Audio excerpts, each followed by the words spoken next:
Introduction by Henry Morley. This is the book which fixed the name and character of John Bull on the English people. Though in one part of the story he is thin and long-nosed, as a result of trouble, generally he is suggested to us as ruddy and plump, with a pair of cheeks like a trumpeter, an honest tradesman, simple and straightforward, easily cheated. But when he takes his affairs into his own hands, acting with good plain sense, knowing very well what he wants done, and doing it. The book was begun in the year 1712 and published in 4 successive groups of chapters that dealt playfully, from the Tory point of view, with public affairs leading up to the Peace of Utrecht. The peace urged and made by the Tories was in these light papers recommended to the public. The last touches in the parable refer to the beginning of the year 1713, when the Duke of Ormond separated his troops from those of the Allies and went to receive Dunkirk as the stipulated condition of cessation of arms. After the withdrawal of the British troops, Prince Eugene was defeated by Marshal Villars at Denain, and other reverses followed. The Peace of Utrecht was signed on the 31st of March. Some chapters in this book deal in like manner, from the point of view of a good-natured Tory of Queen Anne's time, with the feuds of the day between church and dissent. Other chapters unite with this topic a playful account of another chief political event of the time, the negotiation, leading to the Act of Union between England and Scotland, which received the royal assent on the 6th of March, 1707. John Bull then consented to receive his sister Peg into his house. The church, of course, is John Bull's mother. His first wife is a Whig parliament, his second wife a Tory parliament, which first met in November, 1710. This history of John Bull began with the first of its 4 parts entitled Law is a Bottomless Pit, exemplified in the case of Lord Strutt, John Bull, Nicholas Frog, and Lewis Baboon, who spent all they had in a lawsuit. For law put war the war of the Spanish succession, for lawyers, soldiers, for sessions, campaigns, for verdicts, battles won, for Humphrey Hocus the attorney, Marlborough the general, for law expenses, war expenses, and for aim of the whole to aid the Tory policy of peace with France. A second part followed, entitled John Bull in his senses. The third part was called John Bull still in his senses. And the fourth part, Lewis Baboon turned honest, and John Bull politician. The 4 parts were afterwards arranged into 2, as they are here reprinted, and published together as the History of John Bull, with a few notes by the author which sufficiently explain its drift. The author was John Arbuthnot, a physician, familiar friend of Pope and Swift, whom Pope addressed as "Friend to my life, which did not you prolong, the world had wanted many an idle song," and of whom Swift said that he has more wit than we all have, and his humanity is equal to his wit. "If there were a dozen Arbuthnot's in the world," said Swift, "I would burn Gulliver's Travels." Arbuthnot was of Swift's age, born in 1667, son of a Scotch Episcopal clergyman who lost his living at the Revolution. His sons all trained in high church principles left Scotland to seek their fortunes. John came to London and taught mathematics. He took his degree of Doctor of Medicine at St. Andrews in 1696, found use for mathematics in his studies of medicine, became a Fellow of the Royal Society, and being by chance at Epsom when Queen Anne's husband was taken ill, prescribed for him so successfully that he was made in 1705 physician extraordinary, and upon the occurrence of a vacancy in 1709 physician in ordinary to the Queen. Swift calls him her favorite physician. In 1710, he was admitted Fellow of the Royal College of Physicians. That was Arbuthnot's position in 1712-13, when, at the age of 45, he wrote this History of John Bull. He was personal friend of the ministers whose policy he supported, and especially of Harley, Earl of Oxford, the Sir Roger of the History. After Queen Anne's death and the coming of the Whigs to power, Arbuthnot lost his office at court. But he was the friend and physician of all the wits, himself without literary ambition, allowing friends to make what alterations they pleased in pieces that he wrote, or his children to make kites of them. A couple of years before his death, he suffered deeply from the loss of the elder of his 2 sons. He was himself afflicted then with stone, and retired to Hampstead to die. "A recovery," he wrote to Swift, "is in my case and in my age impossible. The kindest wish of my friends is euthanasia." He died in 1735. Author's Preface. When I was first called to the office of historiographer to John Bull, he expressed himself to this purpose. Sir Humphrey Polesworth, I know you are a plain dealer. It is for that reason I have chosen you for this important trust. Speak the truth and spare not. That I might fulfill those his honorable intentions, I obtained leave to repair to and attend him in his most secret retirements. And I put the journals of all transactions into a strong box, to be opened at a fitting occasion, after the manner of the historiographers of some Eastern monarchs. This I thought was the safest way, though I declare I was never afraid to be chopped by my master for telling of truth. It is from those journals that my memoirs are compiled. Therefore let not posterity 1,000 years hence look for truth in the voluminous annals of pedants, who are entirely ignorant of the secret springs of great actions. If they do, let me tell them they will be nebused. A member of Parliament, eminent for a certain cant in his conversation, of which there is a good deal in this book. A cant word of Sir Humphrey's. Another cant word, signifying deceived. With incredible pains have I endeavored to copy the several beauties of the ancient and modern historians, the impartial temper of Herodotus, the gravity, austerity, and strict morals of Thucydides, the extensive knowledge of Xenophon, the sublimity and grandeur of Titus Livius. And to avoid the careless style of Polybius, I have borrowed considerable ornaments from Dionysius Halicarnassus and Diodorus Siculus. The specious gilding of Tacitus I have endeavored to shun. Mariana, Davila, and Fra Paulo are those amongst the moderns whom I thought most worthy of imitation, but I cannot be so disingenuous as not to own the infinite obligations I have to the Pilgrim's Progress of John Bunyan and the Tenter Belly of the Reverend Joseph Hall. From such encouragement and helps, it is easy to guess to what a degree of perfection I might have brought this great work, had it not been nipped in the bud by some illiterate people in both Houses of Parliament, who, envying the great figure I was to make in future ages, under pretense of raising money for the war, have padlocked all those very pens that were to celebrate the actions of their heroes, by silencing at once the whole University of Grub Street. I am persuaded that nothing but the prospect of an approaching peace could have encouraged them to make so bold a step. But suffer me, in the name of the rest of the matriculates of that famous university, to ask them some plain questions. Do they think that peace will bring along with it the golden age? Will there be never a dying speech of a traitor? Are Cethegus and Catiline turned so tame that there will be no opportunity to cry about the streets? A dangerous plot. Will peace bring such plenty that no gentleman will have occasion to go upon the highway or break into a house? I am sorry that the world should be so much imposed upon by the dreams of a false prophet as to imagine the millennium is at hand. O Grub Street, thou fruitful nursery of towering geniuses, how do I lament thy downfall! Thy ruin could never be meditated by any who meant well to English liberty. No modern lyceum will ever equal thy glory.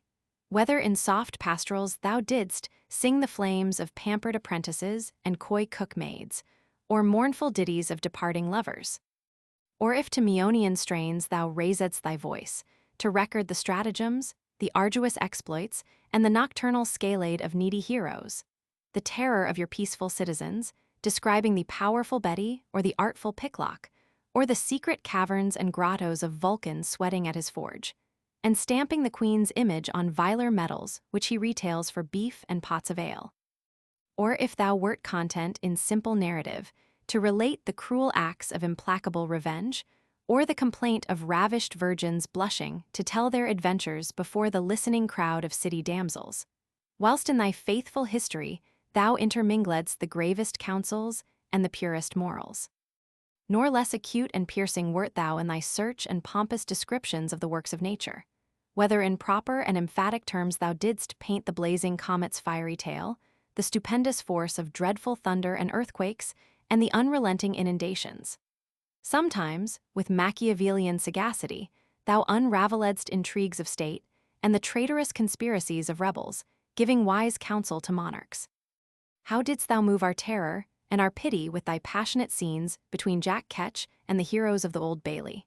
How didst thou describe their intrepid march up Holborn Hill? Nor didst thou shine less in thy theological capacity, when thou gavest ghostly counsels to dying felons, and didst record the guilty pangs of Sabbath breakers. How will the noble arts of John Overton's ** painting and sculpture now languish? Where rich invention, proper expression, correct design, divine attitudes, and artful contrast, heightened with the beauties of Clar. Obscure, embellished thy celebrated pieces to the delight and astonishment of the judicious multitude. Adieu, persuasive eloquence. The quaint metaphor, the poignant irony, the proper epithet, and the lively simile are fled forever. Instead of these, we shall have I know not what. The illiterate will tell the rest with pleasure. Act restraining the liberty of the press, etc. The engraver of the cuts, before the Grub Street papers. I hope the reader will excuse this digression, due by way of condolence to my worthy brethren of Grub Street, for the approaching barbarity that is likely to overspread all its regions by this oppressive and exorbitant tax. It has been my good fortune to receive my education there, and so long as I preserved some figure and rank amongst the learned of that society, I scorned to take my degree either at Utrecht or Leyden, though I was offered it gratis by the professors in those universities. And now that posterity may not be ignorant in what age so excellent a history was written, which would otherwise, no doubt, be the subject of its inquiries, I think it proper to inform the learned of future times that it was compiled when Louis Roman XIV was King of France and Philip his grandson of Spain. When England and Holland, in conjunction with the Emperor and the Allies, entered into a war against these two princes, which lasted 10 years, under the management of the Duke of Marlborough, and was put to a conclusion by the Treaty of Utrecht, under the ministry of the Earl of Oxford, in the year 1713. Many at that time did imagine the history of John Bull and the personages mentioned in it to be allegorical, which the author would never own. Notwithstanding, to indulge the reader's fancy and curiosity, I have printed at the bottom of the page the supposed allusions of the most obscure parts of the story. The History of John Bull. Chapter 1, The Occasion of the Lawsuit. I need not tell you of the great quarrels that have happened in our neighborhood since the death of the late Lord Strutt. How the parson and a cunning attorney got him to settle his estate upon his cousin Philip Baboon, to the great disappointment of his cousin Esquire South. Some stick not to say that the parson and the attorney forged a will, for which they were well paid by the family of the Baboons. Let that be as it will. It is matter of fact that the honor and estate have continued ever since in the person of Philip Baboon, late King of Spain. Cardinal Porticero. You know that the Lord Strutts have for many years been possessed of a very great landed estate, well conditioned, wooded, watered with coal, salt, tin, copper, iron, etc., all within themselves, that it has been the misfortune of that family to be the property of their stewards, tradesmen, and inferior servants, which has brought great encumbrances upon them. At the same time, their not abating of their expensive way of living has forced them to mortgage their best manners. It is credibly reported that the butcher's and baker's bill of a Lord Strutt that lived 200 years ago are not yet paid. When Philip Baboon came first to the possession of the Lord Strutt's estate, his tradesmen, as is usual upon such occasions, waited upon him to wish him joy and bespeak his custom. The two chief were John Bull, * the clothier, and Nick Frog, * the linen draper. They told him that the Bulls and Frogs had served the Lord Strutts with draperyware for many years, that they were honest and fair dealers, that their bills had never been questioned, that the Lord Strutts lived generously, and never used to dirty their fingers with pen, ink, and counters, that his lordship might depend upon their honesty, that they would use him as kindly as they had done his predecessors. The young lord seemed to take all in good part, and dismissed them with a deal of seeming content, assuring them he did not intend to change any of the honorable maxims of his predecessors. The first letters of congratulation from King William and the States of Holland, upon King Philip's accession to the crown of Spain. The English. The Dutch. Chapter 2. How Bull and Frog grew jealous that the Lord Strutt intended to give all his custom to his grandfather Lewis Baboon.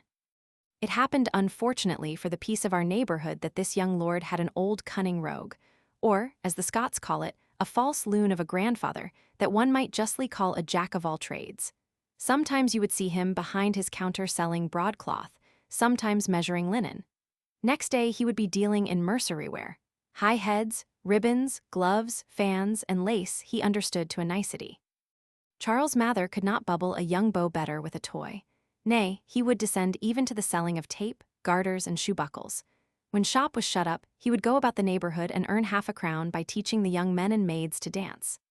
By these methods, he had acquired immense riches, which he used to squander away at backsword, quarterstaff, and cudgel play, in which he took great pleasure, and challenged all the country. You will say it is no wonder if Bull and Frog should be jealous of this fellow. It is not impossible, says Frog to Bull, but this old rogue will take the management of the young lord's business into his hands. Besides, the rascal has good ware, and will serve him as cheap as anybody. In that case, I leave you to judge what must become of us and our families. We must starve, or turn journeyman to old Lewis Baboon. Therefore, neighbor, I hold it advisable that we write to young Lord Strutt to know the bottom of this matter. The character and trade of the French nation. The king's disposition to war. Chapter 3. A copy of Bull and Frog's letter to Lord Strutt. My lord, I suppose your lordship knows that the Bulls and the Frogs have served the Lord Strutts with all sorts of drapery-ware time out of mind. And whereas we are jealous, not without reason, that your lordship intends henceforth to buy of your grandsire old Lewis Baboon, this is to inform your lordship that this proceeding does not suit with the circumstances of our families, who have lived and made a good figure in the world by the generosity of the Lord Strutts. Therefore we think fit to acquaint your lordship that you must find sufficient security to us, our heirs, and assigns that you will not employ Lewis Baboon, or else we will take our remedy at law. Clap an action upon you of 20,000 pounds for old debts, seize and distrain your goods and chattels, which, considering your lordship's circumstances, will plunge you into difficulties, from which it will not be easy to extricate yourself. Therefore we hope, when your lordship has better considered on it, you will comply with the desire of your loving friends, John Bull, Nick Frog. Some of Bull's friends advised him to take gentler methods with the young lord, but John naturally loved rough play. It is impossible to express the surprise of the Lord Strutt upon the receipt of this letter. He was not flush and ready either to go to law or clear old debts, neither could he find good bail. He offered to bring matters to a friendly accommodation, and promised, upon his word of honor, that he would not change his drapers. But all to no purpose, for Bull and Frog saw clearly that old Lewis would have the cheating of him. Chapter 4. How Bull and Frog went to law with Lord Strutt about the premises, and were joined by the rest of the tradesmen. All endeavors of accommodation between Lord Strutt and his drapers proved vain. Jealousies increased, and indeed, it was rumored abroad that Lord Strutt had bespoke his new liveries of old Lewis Baboon. This coming to Mrs. Bull's ears, when John Bull came home, he found all his family in an uproar. Mrs. Bull, you must know, was very apt to be choleric. You sot, says she, you loiter about alehouses and taverns, spend your time at billiards, ninepins, or puppet shows, or flaunt about the streets in your new gilt chariot, never minding me nor your numerous family. Don't you hear how Lord Strutt has bespoke his liveries at Lewis Baboon's shop? Don't you see how that old fox steals away your customers, and turns you out of your business every day, and you sit like an idle drone with your hands in your pockets? Fie upon it. Up, man, rouse thyself. I'll sell to my shift before I'll be so used by that knave. You must think Mrs. Bull had been pretty well tuned up by Frog, who chimed in with her learned harangue.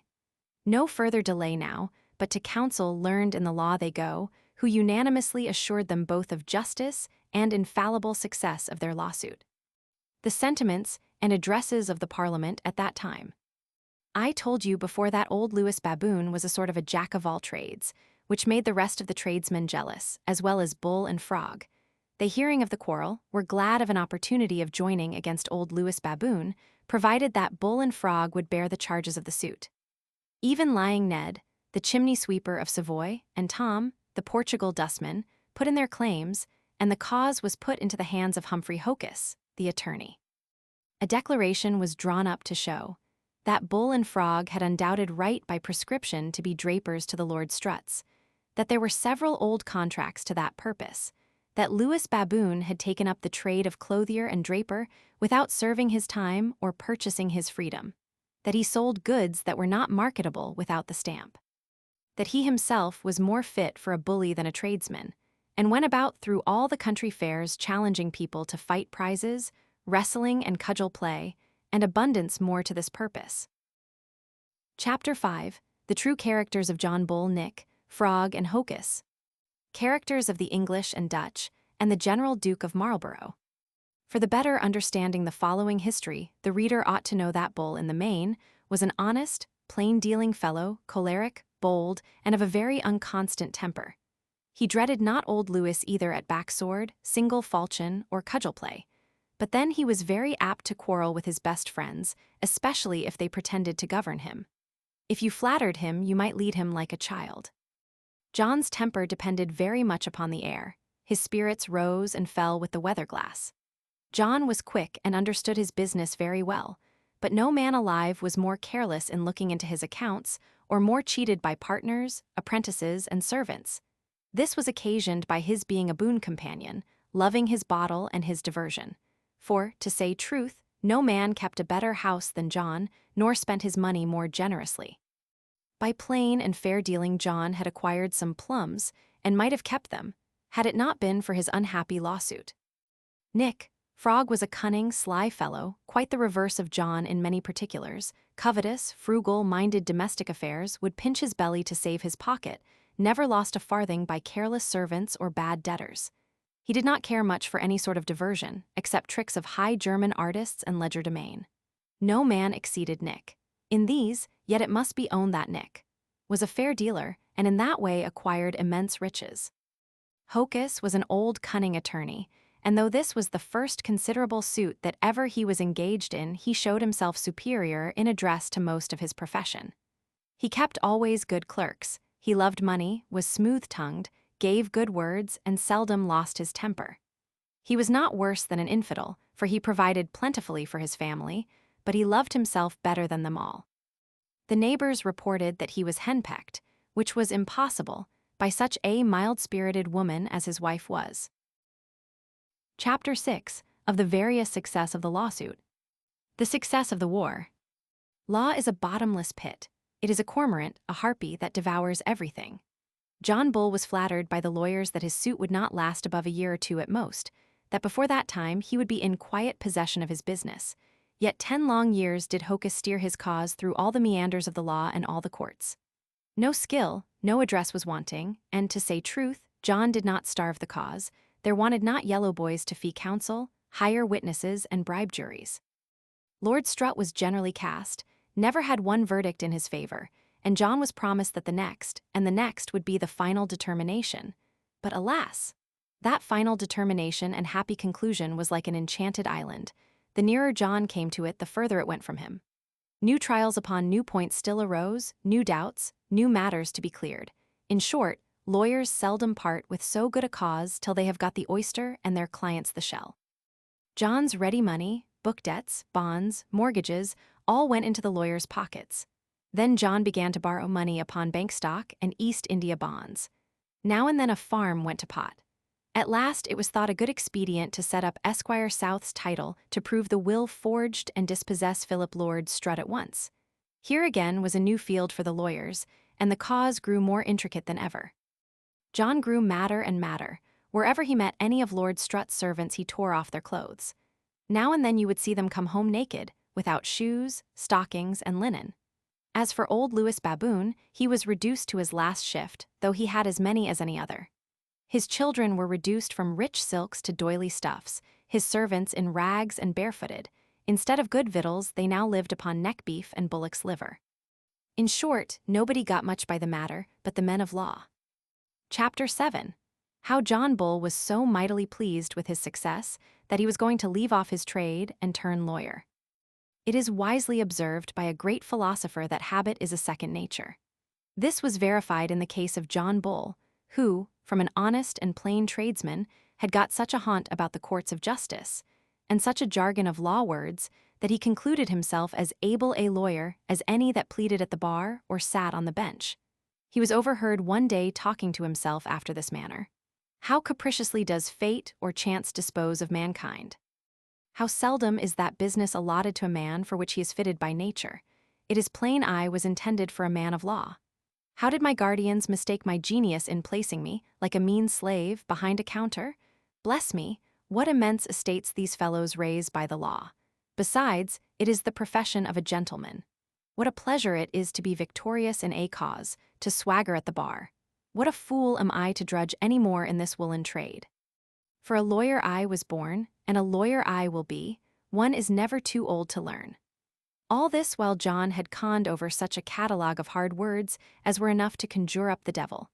These he used to babble indifferently in all companies, especially at coffee-houses, so that his neighbor tradesmen began to shun his company as a man that was cracked. Instead of the affairs of Blackwell Hall and price of broadcloth, wool, and bases, he talks of nothing but actions upon the case, returns, capias, alias capias, demurrers, venire facies, replevins, supersedices, certiораries, writs of error, actions of trover and conversion, trespasses, prosipes, and dedimus. This was matter of jest to the learned in law. However, Hocus and the rest of the tribe encouraged John in his fancy, assuring him that he had a great genius for law, that they questioned not, but in time he might raise money enough by it to reimburse him of all his charges, that if he studied, he would undoubtedly arrive to the dignity of a Lord Chief Justice. As for the advice of honest friends and neighbors, John despised it. He looked upon them as fellows of a low genius, poor groveling mechanics.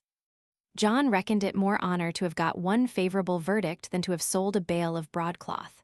As for Nick Frog, to say the truth, he was more prudent, for though he followed his lawsuit closely, he neglected not his ordinary business, but was both in court and in his shop at the proper hours. The manners and sentiments of the nation at that time. Chapter 8.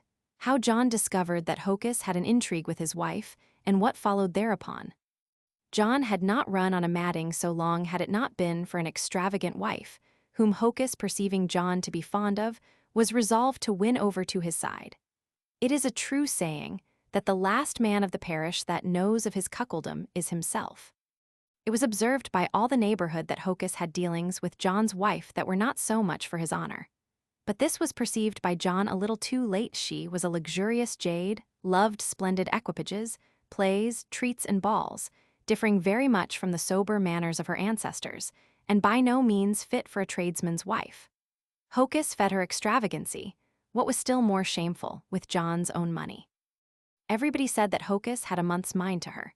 Be that as it will, it is matter of fact that upon all occasions she ran out extravagantly on the praise of Hocus. When John used to be finding fault with his bills, she used to reproach him as ungrateful to his greatest benefactor, one that had taken so much pains in his lawsuit and retrieved his family from the oppression of old Lewis Baboon. A good swinging sum of John's readiest cash went towards building of Hocus's country house. This affair between Hocus and Mrs. Bull was now so open that all the world was scandalized at it. John was not so clod-pated, but at last he took the hint. The parson of the parish preaching one day with more zeal than sense against adultery, Mrs. Bull told her husband that he was a very uncivil fellow to use such coarse language before people of condition, that Hocus was of the same mind, and that they would join to have him turned out of his living for using personal reflections. How do you mean, says John, by personal reflections? I hope in God, wife, he did not reflect upon you. No, thank God, my reputation is too well established in the world to receive any hurt from such a foul-mouthed scoundrel as he. His doctrine tends only to make husbands tyrants and wives slaves. Must we be shut up, and husbands left to their liberty? Very pretty indeed. A wife must never go abroad with a platonic to see a play or a ball. She must never stir without her husband, nor walk in spring garden with a cousin. I do say, husband and I will stand by it, that without the innocent freedoms of life, matrimony would be a most intolerable state, and that a wife's virtue ought to be the result of her own reason, and not of her husband's government. For my part, I would scorn a husband that would be jealous if he saw a fellow with me. All this while John's blood boiled in his veins. He was now confirmed in all his suspicions. The hardest names were the best words that John gave her. Things went from better to worse, till Mrs. Bull aimed a knife at John, though John threw a bottle at her head very brutally indeed. And after this there was nothing but confusion. Bottles, glasses, spoons, plates, knives, forks, and dishes flew about like dust, the result of which was that Mrs. Bull received a bruise in her right side, of which she died half a year after. The bruise imposthumated, and afterwards turned to a stinking ulcer, which made everybody shy to come near her. Yet she wanted not the help of many able physicians, who attended very diligently, and did what men of skill could do. But all to no purpose, for her condition was now quite desperate, all regular physicians and her nearest relations having given her over. The opinion at that time of the generals tampering with the Parliament. Blenheim Palace. The story of Dr. Sacheverell and the resentment of the House of Commons. The opinion of the Tories about that House of Commons. Chapter 9. How some quacks undertook to cure Mrs. Bull of her ulcer. There is nothing so impossible in nature, but mountebanks will undertake, nothing so incredible, but they will affirm. Mrs. Bull's condition was looked upon as desperate by all the men of art. But there were those that bragged they had an infallible ointment and plaister, which being applied to the sore, would cure it in a few days. At the same time, they would give her a pill that would purge off all her bad humors, sweeten her blood, and rectify her disturbed imagination. In spite of all applications, the patient grew worse every day. She stunk so, nobody durst come within a stone's throw of her, except those quacks who attended her close and apprehended no danger. If one asked them how Mrs. Bull did, better and better, said they, the parts heal, and her constitution mends. If she submits to our government, she will be abroad in a little time. Nay, it is reported that they wrote to her friends in the country that she should dance a jig next October in Westminster Hall, and that her illness had been chiefly owing to bad physicians. At last, one of them was sent for in great haste. His patient grew worse and worse. When he came, he affirmed that it was a gross mistake, and that she was never in a fairer way. Bring hither the salve, says he, and give her a plentiful draught of my cordial. As he was applying his ointments and administering the cordial, the patient gave up the ghost, to the great confusion of the quack, and the great joy of Bull and his friends. The quack flung away out of the house in great disorder, and swore there was foul play, for he was sure his medicines were infallible. Mrs. Bull having died without any signs of repentance or devotion, the clergy would hardly allow her a Christian burial. The relations had once resolved to sue John for the murder, but considering better of it, and that such a trial would rip up old sores and discover things not so much to the reputation of the deceased, they dropped their design. She left no will, only there was found in her strong box the following words written on a scrip of paper: my curse on John Bull, and all my posterity, if ever they come to any composition with the Lord Strut. She left him 3 daughters, whose names were Polemia, Discordia, and Usuria. Endeavors and hopes of some people to hinder the dissolution of that Parliament. War, faction, and usury. Chapter 10. Of John Bull's second wife, and the good advice that she gave him. John quickly got the better of his grief, and, seeing that neither his constitution nor the affairs of his family could permit him to live in an unmarried state, he resolved to get him another wife. A cousin of his last wife's was proposed, but John would have no more of the breed. In short, he wedded a sober country gentlewoman, of a good family and a plentiful fortune, the reverse of the other in her temper. Not but that she loved money, for she was saving, and applied her fortune to pay John's clamorous debts that the unfrugal method of his last wife and this ruinous lawsuit had brought him into. One day, as she had got her husband in a good humor, she talked to him after the following manner: my dear, since I have been your wife, I have observed great abuses and disorders in your family. Your servants are mutinous and quarrelsome, and cheat you most abominably. Your cookmaid is in a combination with your butcher, poulterer, and fishmonger. Your butler purloins your liquor, and the brewer sells you hogwash. Your baker cheats both in weight and in tale. Even your milkwoman and your nursery maid have a fellow feeling. Your tailor, instead of shreds, cabbages whole yards of cloth. Besides, leaving such long scores and not going to market with ready money forces us to take bad ware of the tradesmen at their own price. You have not posted your books these 10 years. How is it possible for a man of business to keep his affairs even in the world at this rate? Pray God this hocus be honest. Would to God you would look over his bills and see how matters stand between Frog and you. Prodigious sums are spent in this lawsuit, and more must be borrowed of scriveners and usurers at heavy interest. Besides, my dear, let me beg of you to lay aside that wild project of leaving your business to turn lawyer, for which, let me tell you, nature never designed you. Believe me, these rogues do but flatter, that they may pick your pocket. Observe what a parcel of hungry, ragged fellows live by your cause, to be sure they will never make an end of it. I foresee this haunt you have got about the courts will one day or another bring your family to beggary. Consider, my dear, how indecent it is to abandon your shop and follow pettifoggers. The habit is so strong upon you that there is hardly a plea between two country esquires about a barren acre upon a common, but you draw yourself in as bail, surety, or solicitor. John heard her all this while with patience, till she pricked his maggot and touched him in the tender point. Then he broke out into a violent passion. What, I not fit for a lawyer? Let me tell you, my clod-patched relations spoiled the greatest genius in the world when they bred me a mechanic. Lord Strutt, and his old rogue of a grandsire, have found to their cost that I can manage a lawsuit as well as another. I don't deny what you say, replied Mrs. Bull, nor do I call in question your parts, but I say it does not suit with your circumstances. You and your predecessors have lived in good reputation among your neighbors by this same clothing trade, and it were madness to leave it off. Besides, there are few that know all the tricks and cheats of these lawyers. Does not your own experience teach you how they have drawn you on from one term to another, and how you have danced the round of all the courts, still flattering you with a final issue? And for aught I can see, your cause is not a bit clearer than it was 7 years ago. I will be hanged, says John, if I accept of any composition from Strutt or his grandfather. I'll rather wheel about the streets an engine to grind knives and scissors. However, I'll take your advice and look over my accounts. A new parliament, the aversion of a Tory House of Commons to war. Chapter 11. How John looked over his attorney's bill. Looking over the accounts. When John first brought out the bills, the surprise of all the family was unexpressible at the prodigious dimensions of them. They would have measured with the best bale of cloth in John's shop. Fees to judges, puisne judges, clerks, prothenotaries, philizers, chirographers, underclerks, proclamators, counsel, witnesses, jurymen, marshals, tipstaffs, criers, porters. For enrollings, exemplifications, bails, vouchers, returns, caveats, examinations, filings of words, entries, declarations, replications, recordats, nolle prosquiz, certiораries, midamuses, demurrers, special verdicts, informations, sire facias, supersedias, habeas corpus, coach hire, treating of witnesses, etc.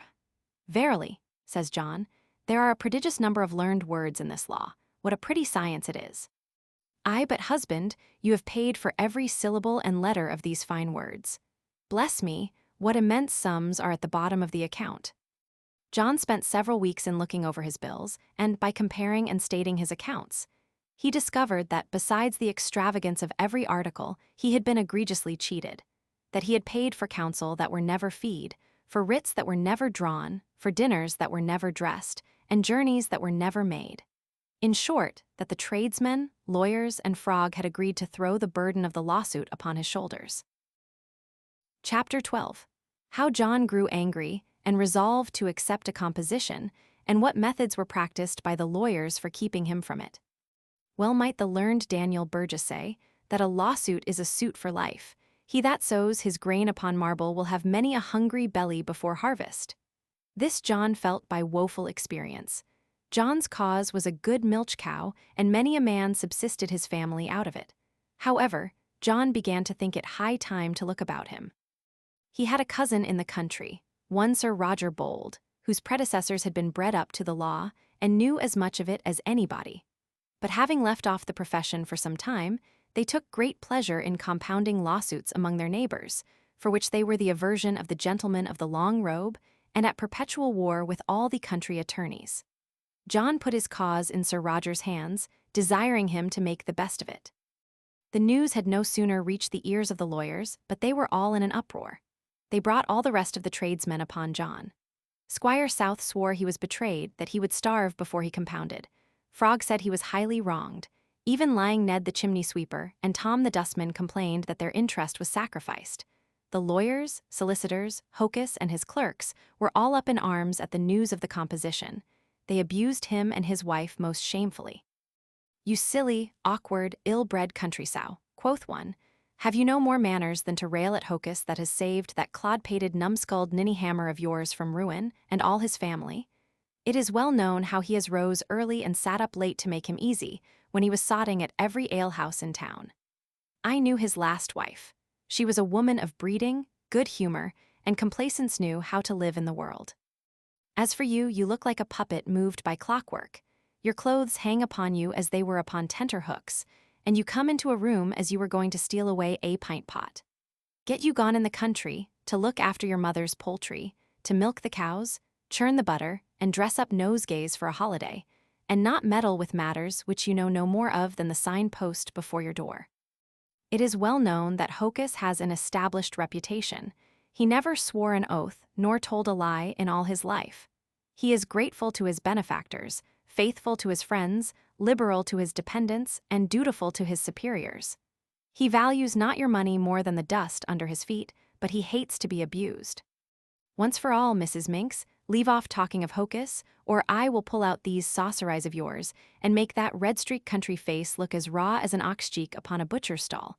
Remember, I say, that there are pillories and ducking stools. With this away they flung, leaving Mrs. Bull no time to reply.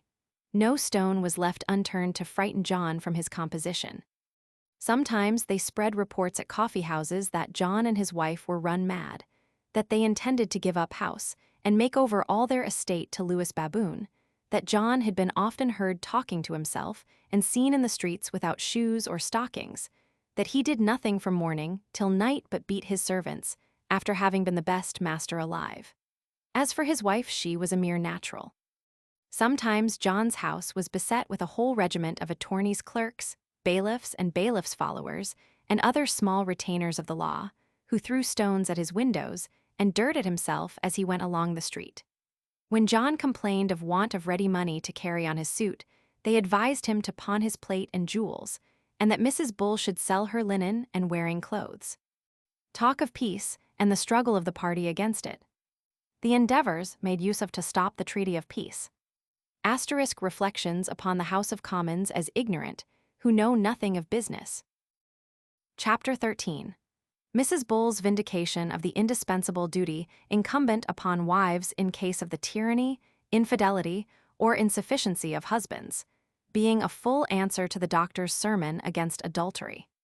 The Tories' representation of the speeches at Sacheverell's trial. John found daily fresh proofs of the infidelity and bad designs of his deceased wife. Amongst other things, one day looking over his cabinet, he found the following paper. It is evident that matrimony is founded upon an original contract, whereby the wife makes over the right she has by the law of nature in favor of the husband, by which he acquires the property of all her posterity. But then, the obligation is mutual, and where the contract is broken on one side, it ceases to bind on the other. Where there is a right, there must be a power to maintain it and to punish the offending party. This power I affirm to be that original right, or rather that indispensable duty lodged in all wives in the cases above mentioned. No wife is bound by any law to which herself has not consented. All economical government is lodged originally in the husband and wife, the executive part being in the husband. Both have their privileges secured to them by law and reason.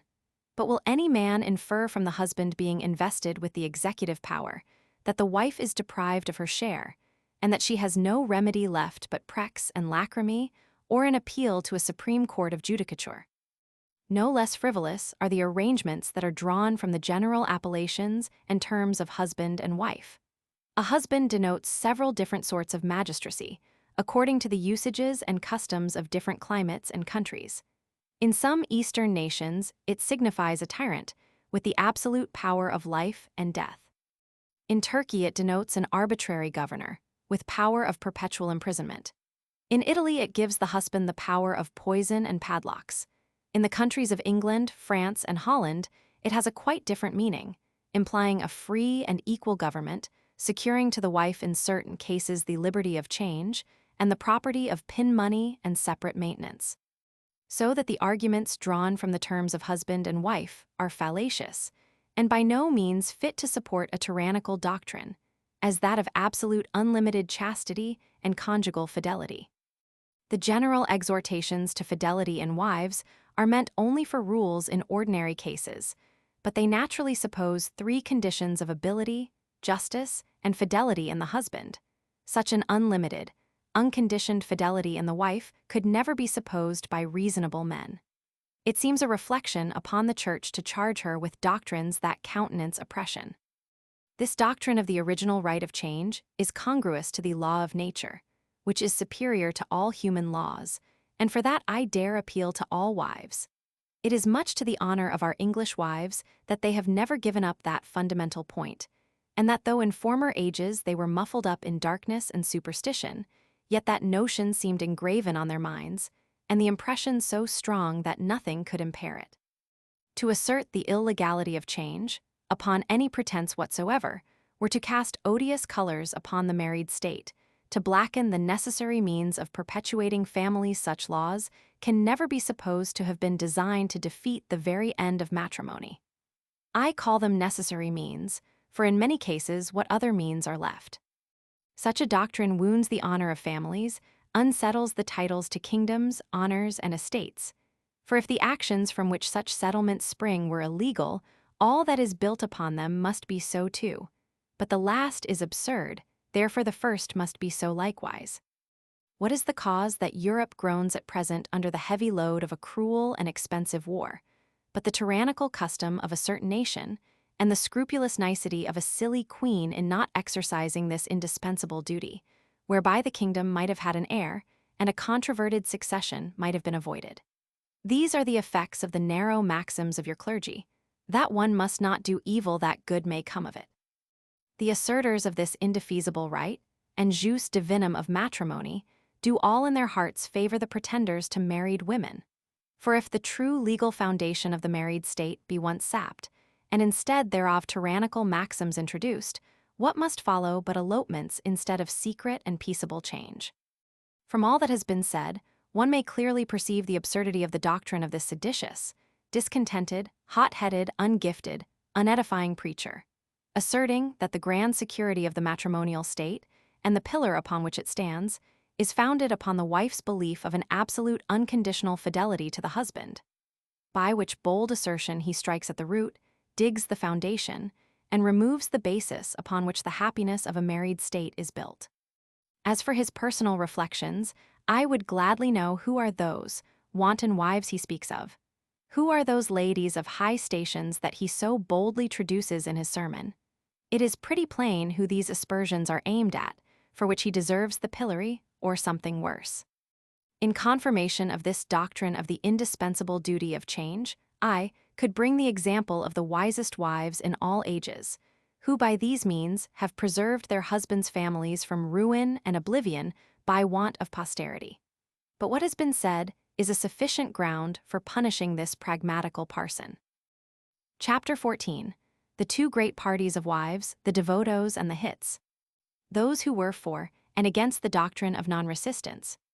The doctrine of unlimited fidelity in wives was universally espoused by all husbands, who went about the country and made the wives sign papers signifying their utter detestation and abhorrence of Mrs. Bull's wicked doctrine of the indispensable duty of change. Some yielded, others refused to part with their native liberty, which gave rise to two great parties amongst the wives, the devotos and the hits. Though, it must be owned, the distinction was more nominal than real, for the devotos would abuse freedom sometimes, and those who were distinguished by the name of hits were often very honest. At the same time, there was an ingenious treatise came out with the title of Good Advice to Husbands, in which they are counseled not to trust too much to their wives, owning the doctrine of unlimited conjugal fidelity, and so to neglect a due watchfulness over the manners of their wives. That the greatest security to husbands was a good usage of their wives, and keeping them from temptation, many husbands having been sufferers by their trusting too much to general professions, as was exemplified in the case of a foolish and negligent husband, who, trusting to the efficacy of this principle, was undone by his wife's elopement from him. Chapter 15. An account of the conference between Mrs. Bull and Don Diego, a Tory nobleman who, by his influence upon the House of Commons, endeavored to stop the treaty. The lawyers, as their last effort to put off the composition, sent Don Diego to John. Don Diego was a very worthy gentleman, a friend to John, his mother and present wife, and therefore supposed to have some influence over her. He had been ill-used himself by John's lawyers, but because of some animosity to Sir Roger, was against the composition. The conference between him and Mrs. Bull was word for word as follows. Don Diego, is it possible, cousin Bull, that you can forget the honorable maxims of the family you are come of, and break your word with three of the honestest, best-meaning persons in the world Esquires South, Frog, and Hocus that have sacrificed their interests to yours. It is base to take advantage of their simplicity and credulity, and leave them in the lurch at last. Mrs. Bull, I am sure they have left my family in a bad condition. We have hardly money to go to market, and nobody will take our words for sixpence. A very fine spark this Esquire South. My husband took him in, a dirty boy. It was the business of half the servants to attend him. The rogue did bawl and make such a noise. Sometimes he fell in the fire and burnt his face, sometimes broke his shins clambering over the benches, and always came in so dirty, as if he had been dragged through the kennel at a boarding school. He lost his money at chuck-farthing, shuffle-cap, and all-fours, sold his books, pawned his linen, which we were always forced to redeem. Then the whole generation of him are so in love with bagpipes and puppet shows. I wish you knew what my husband has paid at the pastry cooks and confectioners for Naples biscuits, tarts, custards, and sweetmeats. All this while my husband considered him as a gentleman of a good family that had fallen into decay, gave him good education, and has settled him in a good creditable way of living, having procured him, by his interest, one of the best places of the country. And what return, think you, does this fine gentleman make us? He will hardly give me or my husband a good word or a civil expression.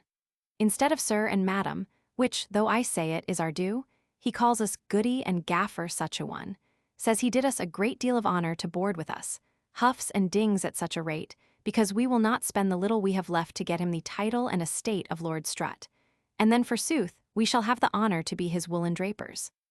Asterisk besides, Esquire South will be Esquire South still, fickle, proud, and ungrateful. If he behaves himself so when he depends on us for his daily bread, can any man say what he will do when he is got above the world?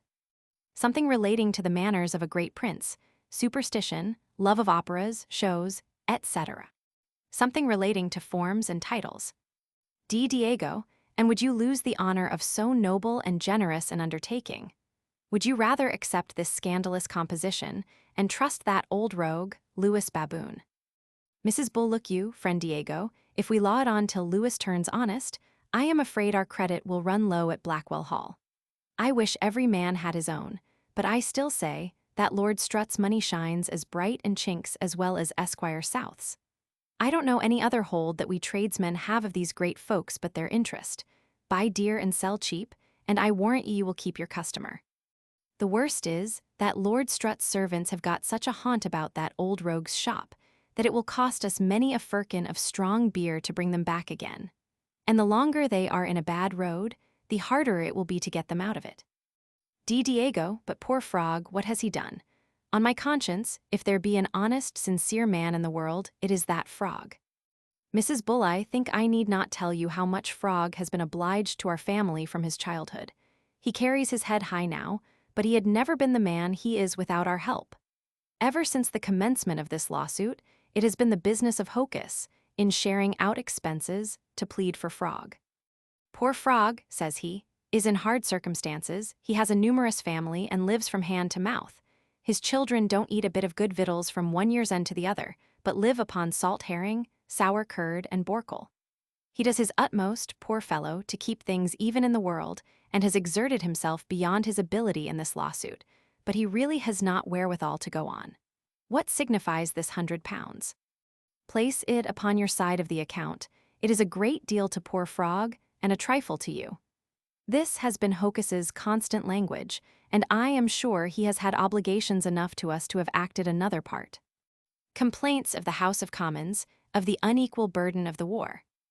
D. Diego, no doubt Hocus meant all this for the best, but he is a tender-hearted, charitable man.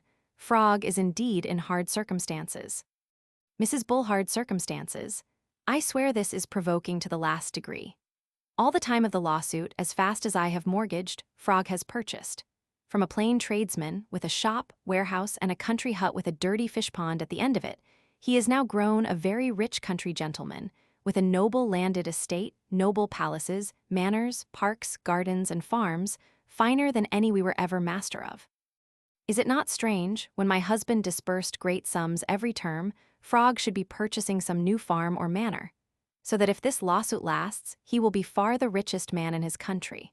What is worse than all this, he steals away my customers every day.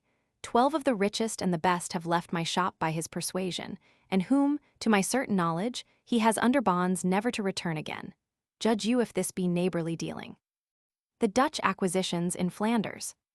Diego Frog is indeed pretty close in his dealings, but very honest. You are so touchy, and take things so hotly, I am sure there must be some mistake in this. Mrs. Bull a plaguey one indeed. You know, and have often told me of it, how Hocus and those rogues kept my husband, John Bull, drunk for 5 years together with punch and strong waters.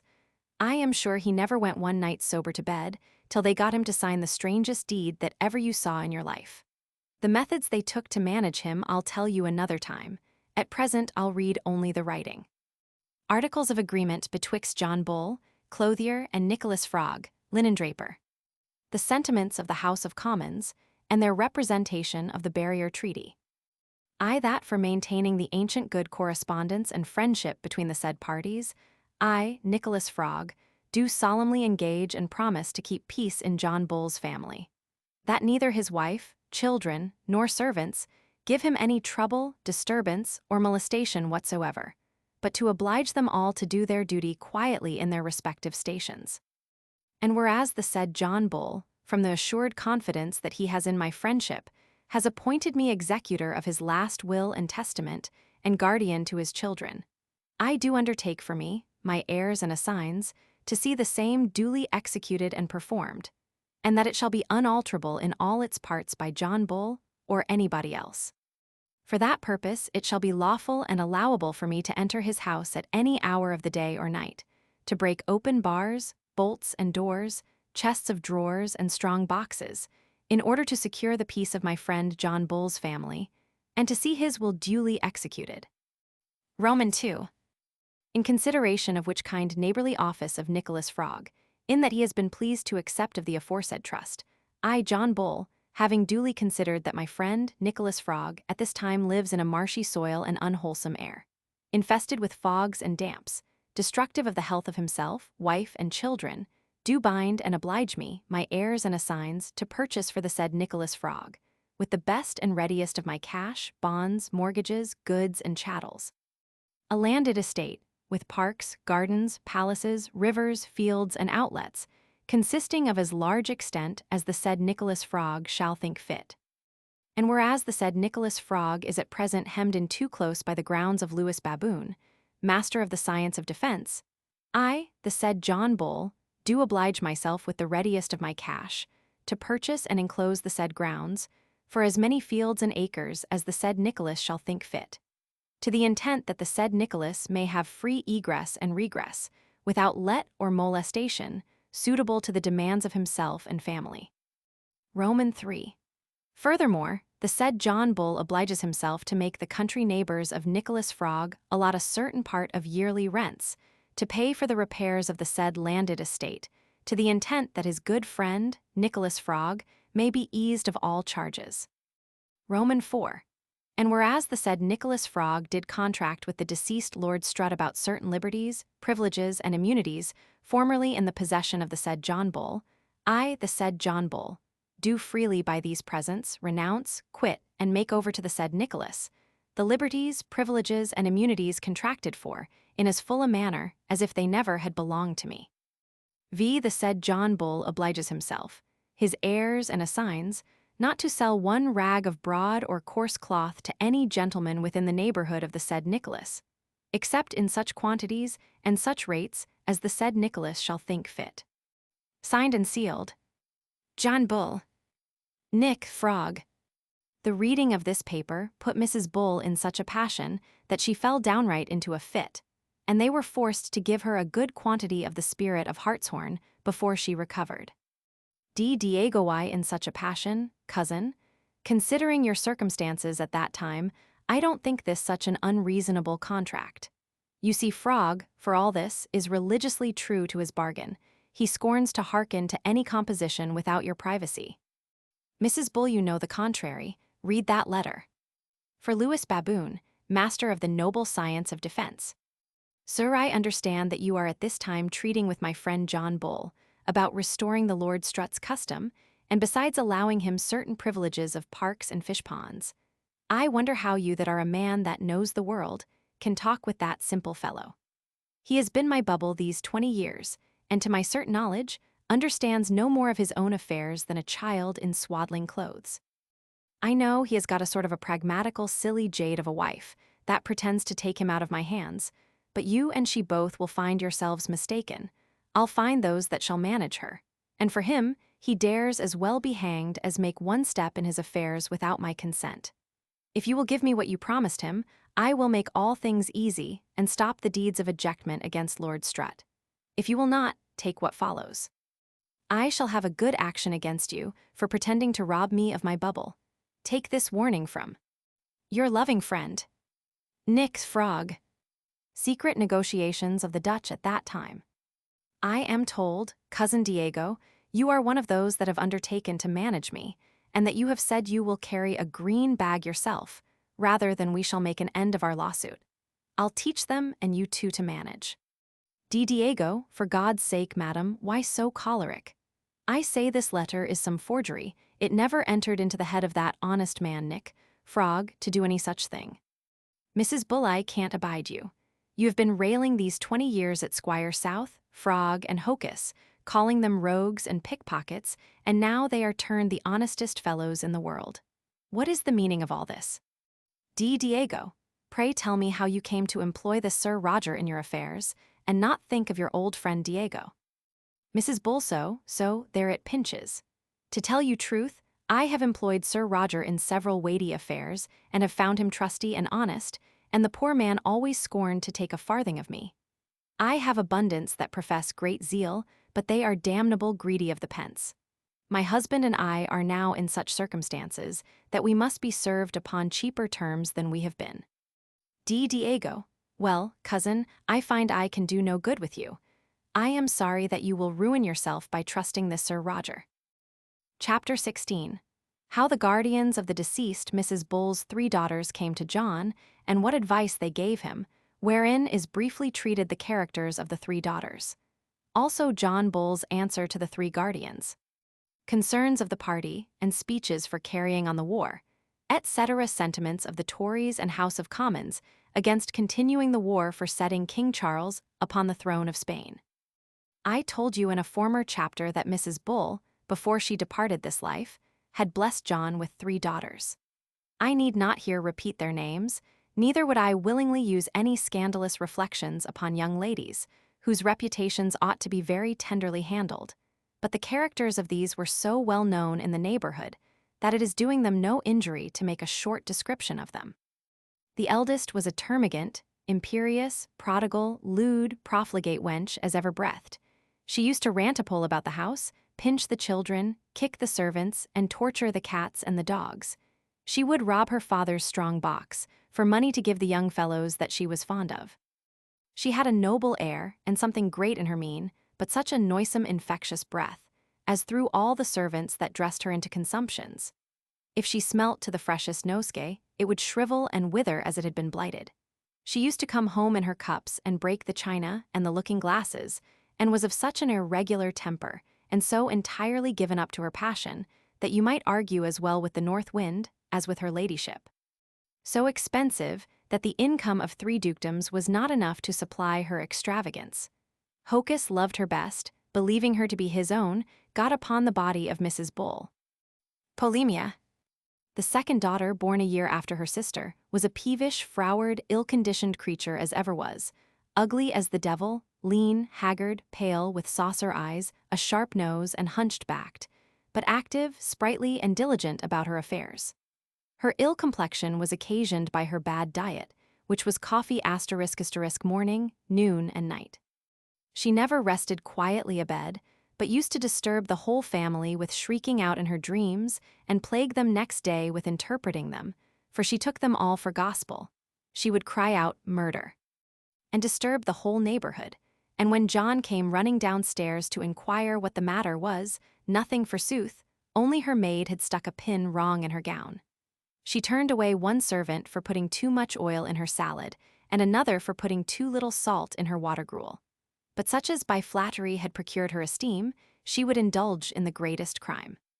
Her father had 2 coachmen. When one was in the coach-box, If the coach swung but the least to one side, she used to shriek so loud that all the street concluded she was overturned.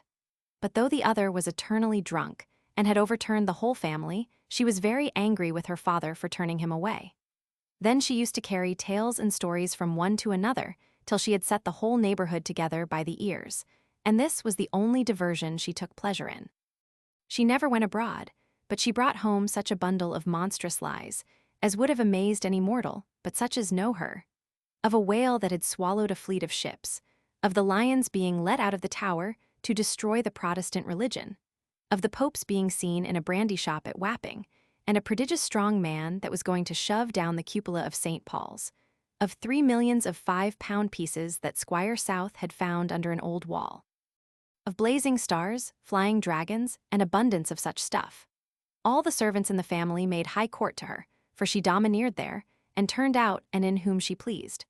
Only there was an old grudge between her and Sir Roger, whom she mortally hated and used to hire fellows to squirt kennel water upon him as he passed along the streets, so that he was forced constantly to wear a surtout of old cloth, by which means he came home pretty clean, except where the surtout was a little scanty. Discordia. Coffee-house tattle. As for the third asterisk, she was a thief and a common mercenary. She had no respect of persons. A prince or a porter was all one, according as they paid. Yea, she would leave the finest gentleman in the world to go to an ugly fellow for 6 pence more.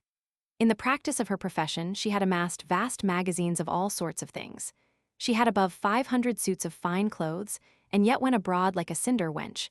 She robbed and starved all the servants, so that nobody could live near her. Usuria. So much for John's 3 daughters, which you will say were rarities to be fond of. Yet nature will show itself. Nobody could blame their relations for taking care of them, and therefore it was that Hocus, with 2 other of the guardians, thought it their duty to take care of the interest of the 3 girls and give John their best advice before he compounded the lawsuit. Hocus, what makes you so shy of late, my good friend? There's nobody loves you better than I, nor has taken more pains in your affairs. As I hope to be saved, I would do anything to serve you. I would crawl upon all 4s to serve you. I have spent my health and paternal estate in your service. I have indeed a small pittance left, with which I might retire, and with as good a conscience as any man. But the thoughts of this disgraceful composition so touches me to the quick that I cannot sleep. After I had brought the cause to the last stroke, that one verdict more had quite ruined old Lewis and Lord Strutt, and put you in the quiet possession of everything then to compound. I cannot bear it. This cause was my favorite. I had set my heart upon it. It is like an only child. I cannot endure it should miscarry. For God's sake, consider only to what a dismal condition old Lewis is brought. He is at an end of all his cash. His attorneys have hardly one trick left. They are at an end of all their chicane. Besides, he has both his law and his daily bread now upon trust. Hold out only 1 term longer, and I'll warrant you before the next we shall have him in the Fleet. I'll bring him to the pillory. His ears shall pay for his perjuries. For the love of God, don't compound. Let me be damned, if you have a friend in the world that loves you better than I, there is nobody can say I am covetous, or that I have any interests to pursue but yours. Second guardian, there is nothing so plain as that this Lewis has a design to ruin all his neighboring tradesmen, and at this time he has such a prodigious income by his trade of all kinds, that, if there is not some stop put to his exorbitant riches, he will monopolize everything.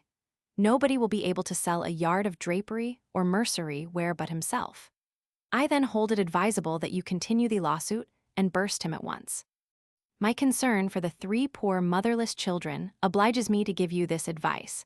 For their estates, poor girls, depend upon the success of this cause.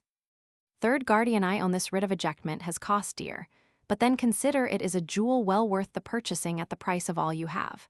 None but Mr. Bull's declared enemies can say he has any other security for his clothing trade but the ejectment of Lord Strutt.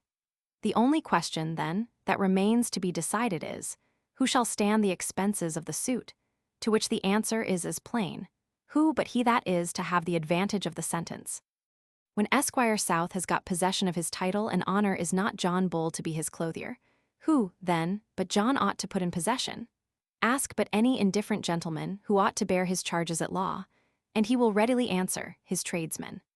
I do therefore affirm, and I will go to death with it, that, being his clothier, you ought to put him in quiet possession of his estate, and with the same generous spirit you have begun it complete the good work. If you persist in the bad measures you are now in, what must become of the 3 poor orphans? My heart bleeds for the poor girls.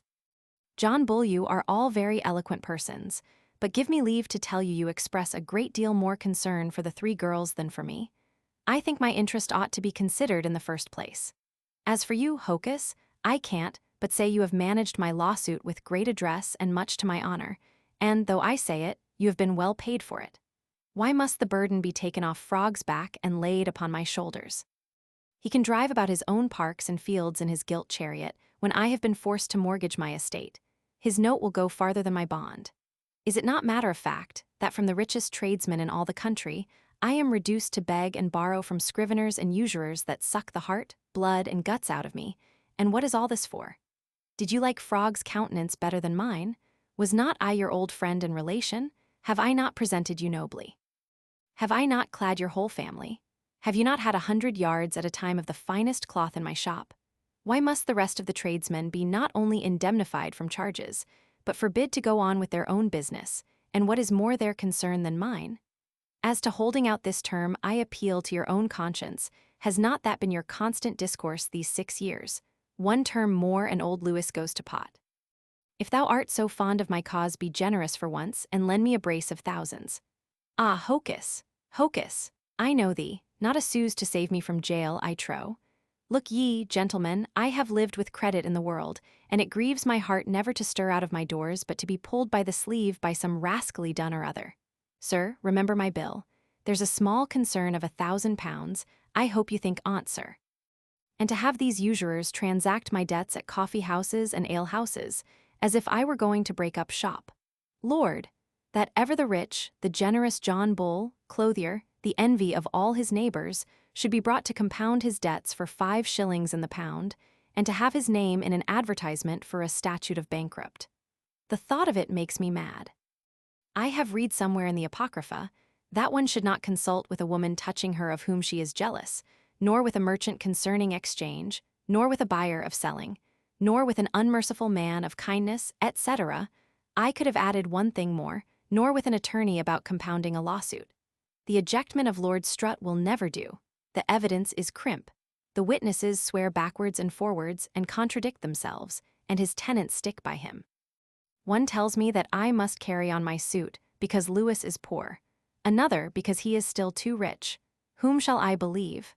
I am sure of 1 thing, that a penny in the purse is the best friend John can have at last, and who can say that this will be the last suit I shall be engaged in? Besides, if this ejectment were practicable, is it reasonable that, when Esquire South is losing his money to sharpers and pickpockets, going about the country with fiddlers and buffoons, and squandering his income with hawks and dogs, I should lay out the fruits of my honest industry in a lawsuit for him, only upon the hopes of being his clothier? And when the cause is over, I shall not have the benefit of my project for want of money to go to market. Look ye, gentlemen, John Bull is but a plain man, but John Bull knows when he is ill-used. I know the infirmity of our family. We are apt to play the boon companion and throw away our money in our cups. But it was an unfair thing in you, gentlemen, to take advantage of my weakness, to keep a parcel of roaring bullies about me day and night, with huzzas and hunting horns, and ringing the changes on butchers' cleavers. Never let me cool, and make me set my hand to papers when I could hardly hold my pen. There will come a day of reckoning for all that proceeding. In the meantime, gentlemen, I beg you will let me into my affairs a little, and that you would not grudge me the small remainder of a very great estate. Chapter 17. Esquire South's Message and Letter to Mrs. Bull. Complaints of the deficiencies of the House of Austria.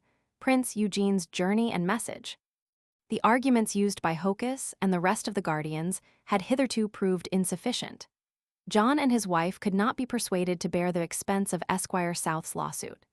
They thought it reasonable that, since he was to have the honor and advantage, he should bear the greatest share of the charges, and retrench what he lost to sharpers and spent upon country dances and puppet plays to apply it to that use. This was not very grateful to the esquire. Therefore, as the last experiment, he was resolved to send Signor Beninato, master of his foxhounds, to Mrs. Bull to try what good he could do with her. This Signor Beninato had all the qualities of a fine gentleman that were set to charm a lady's heart, and if any person in the world could have persuaded her, it was he. But such was her unshaken fidelity to her husband, and the constant purpose of her mind to pursue his interest, that the most refined arts of gallantry that were practiced could not seduce her heart. The necklaces, diamond crosses, and rich bracelets that were offered she rejected with the utmost scorn and disdain. The music and serenades that were given her sounded more ungratefully in her ears than the noise of a screech owl. However, she received Esquire South's letter by the hands of Signor Beninato with that respect which became his quality. The copy of the letter is as follows, in which you will observe he changes a little his usual style. Madam, the writ of ejectment against Philip Baboon, pretended Lord Strut, is just ready to pass. There want but a few necessary forms, and a verdict or two more to put me in the quiet possession of my honor and estate. I question not but that, according to your wonted generosity and goodness, you will give it the finishing stroke, an honor that I would grudge anybody but yourself. In order to ease you of some part of the charges, I promise to furnish pen, ink, and paper, provided you pay for the stamps. Besides, I have ordered my stewards to pay out of the readiest and best of my rents £5 10 a year till my suit is finished. I wish you health and happiness, being with due respect. Madam, your assured friend. South. What answer Mrs. Bull returned to this letter you shall know in my second part, only they were at a pretty good distance in their proposals. For as Esquire South only offered to be at the charges of pen, ink, and paper, Mrs. Bull refused any more than to lend her barge asterisk to carry his counsel to Westminster Hall, sending the English fleet to convoy the forces to Barcelona. Part 2. The publisher's preface. The world is much indebted to the famous Sir Humphrey Polesworth for his ingenious and impartial account of John Bull's lawsuit. Yet there is just cause of complaint against him, in that he relates it only by parcels and won't give us the whole work. This forces me, who am only the publisher, to bespeak the assistance of his friends and acquaintance to engage him to lay aside that stingy humor and gratify the curiosity of the public at once. He pleads in excuse that they are only private memoirs, wrote for his own use in a loose style to serve as a help to his ordinary conversation. I represented to him the good reception the first part had met with, that, though calculated only for the meridian of Grub Street, it was yet taken notice of by the better sort, that the world was now sufficiently acquainted with John Bull and interested itself in his concerns. He answered with a smile that he had indeed some trifling things to impart that concerned John Bull's relations and domestic affairs. If these would satisfy me, he gave me free leave to make use of them, because they would serve to make the history of the lawsuit more intelligible. When I had looked over the manuscript, I found likewise some further account of the composition, which perhaps may not be unacceptable to such as have read the former part.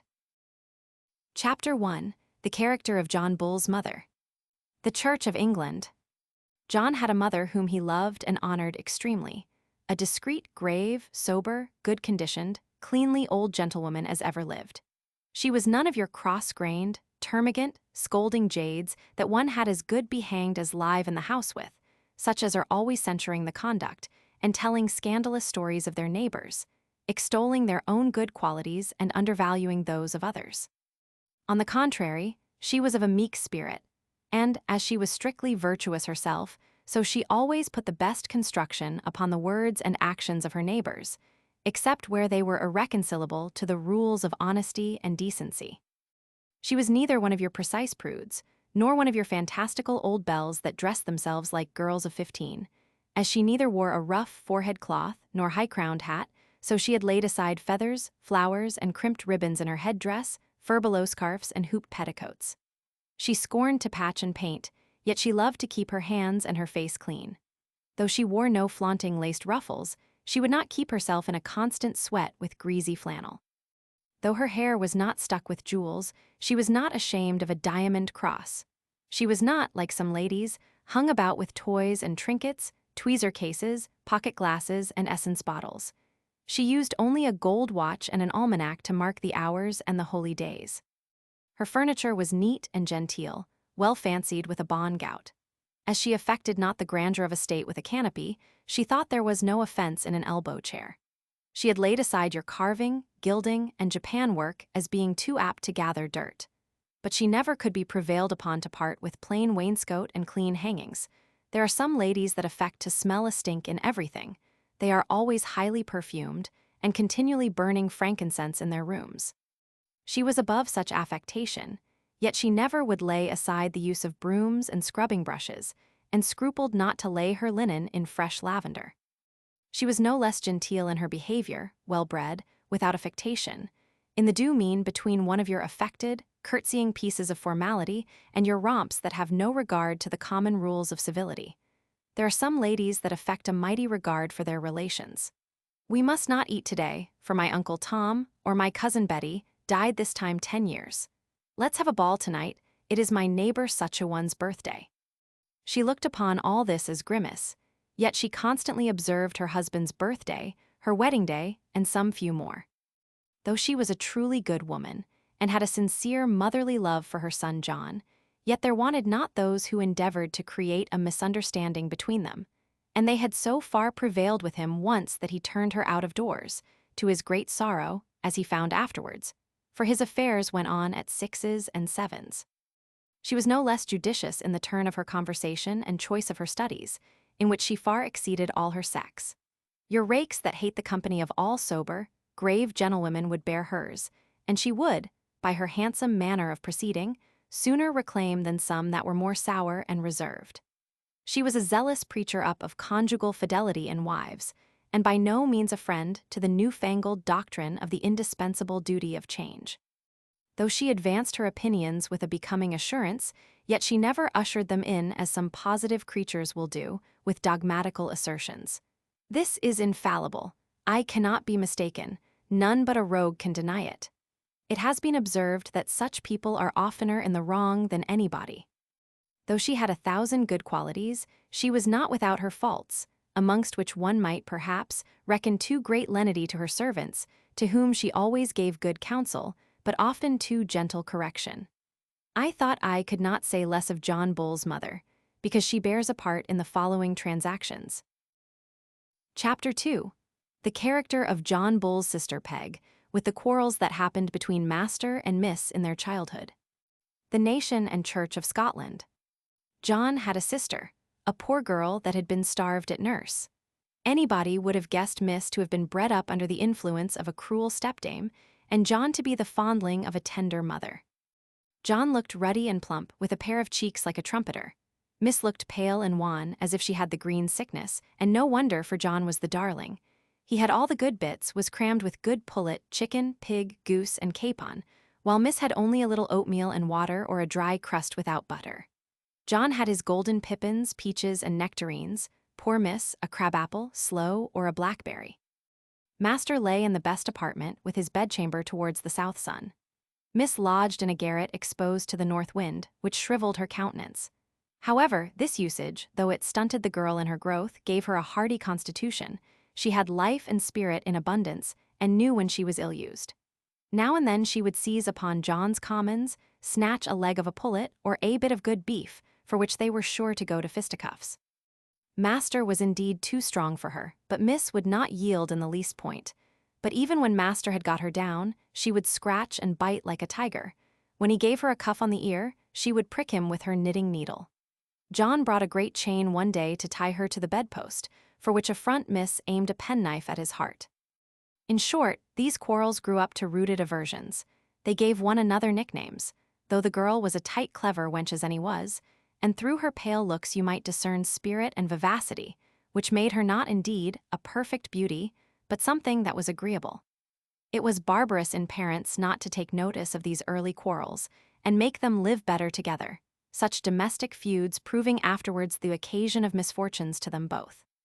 Peg had indeed some odd humors and comical antipathy, for which John would jeer her. "What think you of my sister Peg?" says he, "that faints at the sound of an organ, and yet will dance and frisk at the noise of a bagpipe?" "What's that to you?" quoth Peg. "Everybody's to choose their own music." Then Peg had taken a fancy not to say her paternoster, which made people imagine strange things of her. Of the 3 brothers that have made such a clutter in the world, Lord Peter, Martin, and Jack had of late been her inclinations. Lord Peter she detested, nor did Martin stand much better in her good graces, but Jack had found the way to her heart. I have often admired what charms she discovered in that awkward booby, till I talked with a person that was acquainted with the intrigue, who gave me the following account of it. Love of Presbytery. Chapter 3. Jack's Charms, or the Method by which he gained Peg's heart.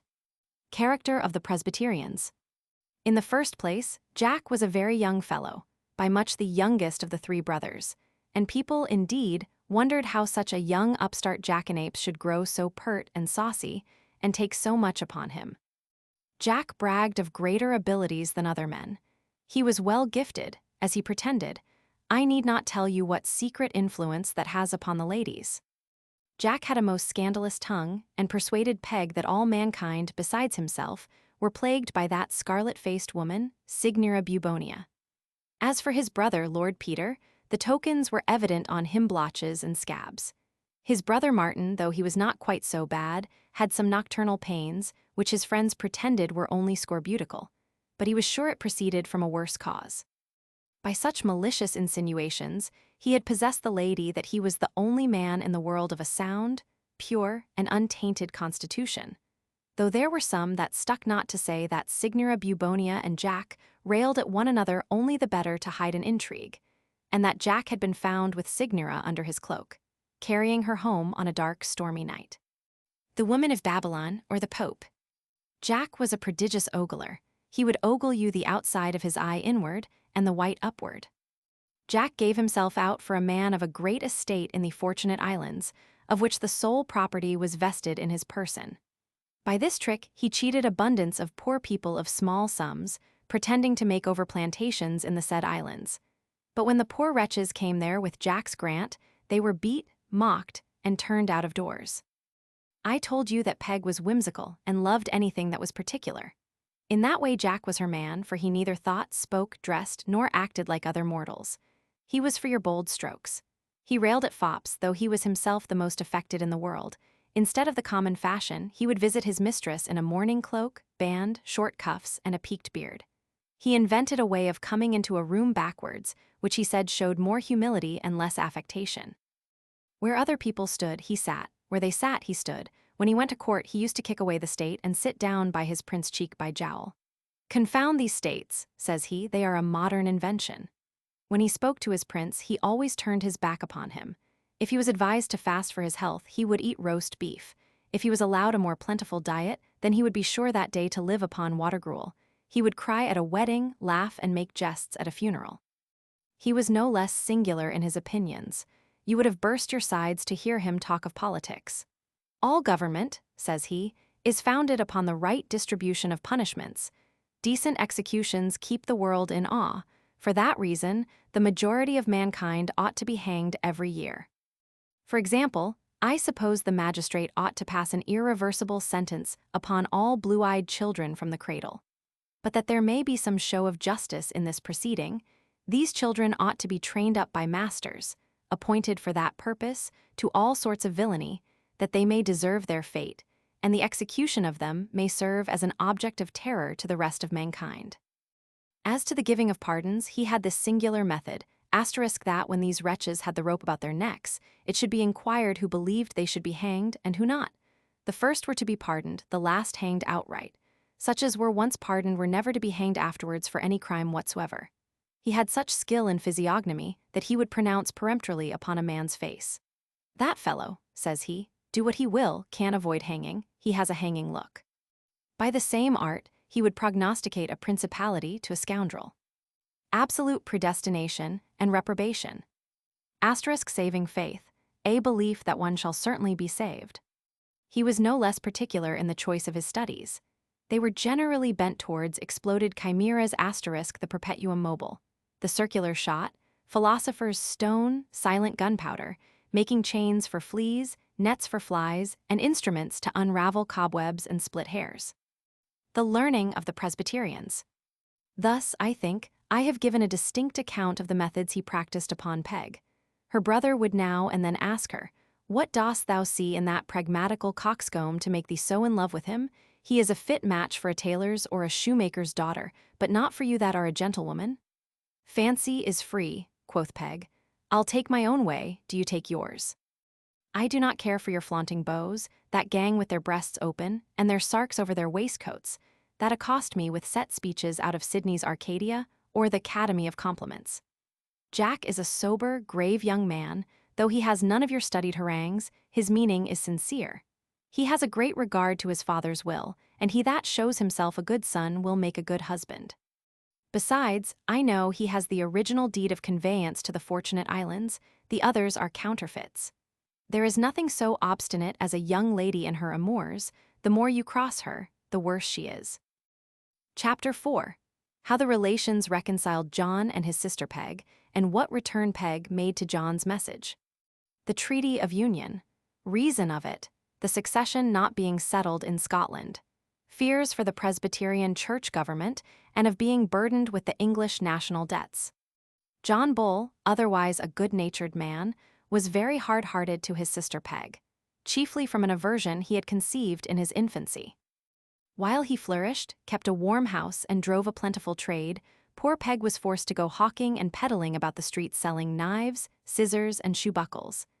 Now and then carried a basket of fish to the market, sewed, spun, and knit for a livelihood, till her fingers' ends were sore.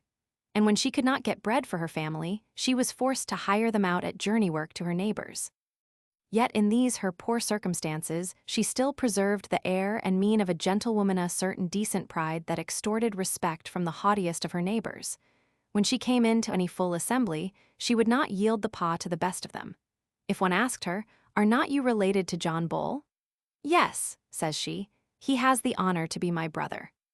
So Peg's affairs went till all the relations cried out shame upon John for his barbarous usage of his own flesh and blood, that it was an easy matter for him to put her in a creditable way of living, not only without hurt, but with advantage to himself, seeing she was an industrious person, and might be serviceable to him in his way of business. "Hang her, jade," quoth John. "I can't endure her as long as she keeps that rascal Jack's company." They told him the way to reclaim her was to take her into his house, that by conversation the childish humors of their younger days might be worn out. These arguments were enforced by a certain incident.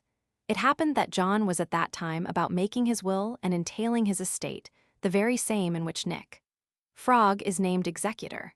Now, his sister Peg's name being in the entail, he could not make a thorough settlement without her consent.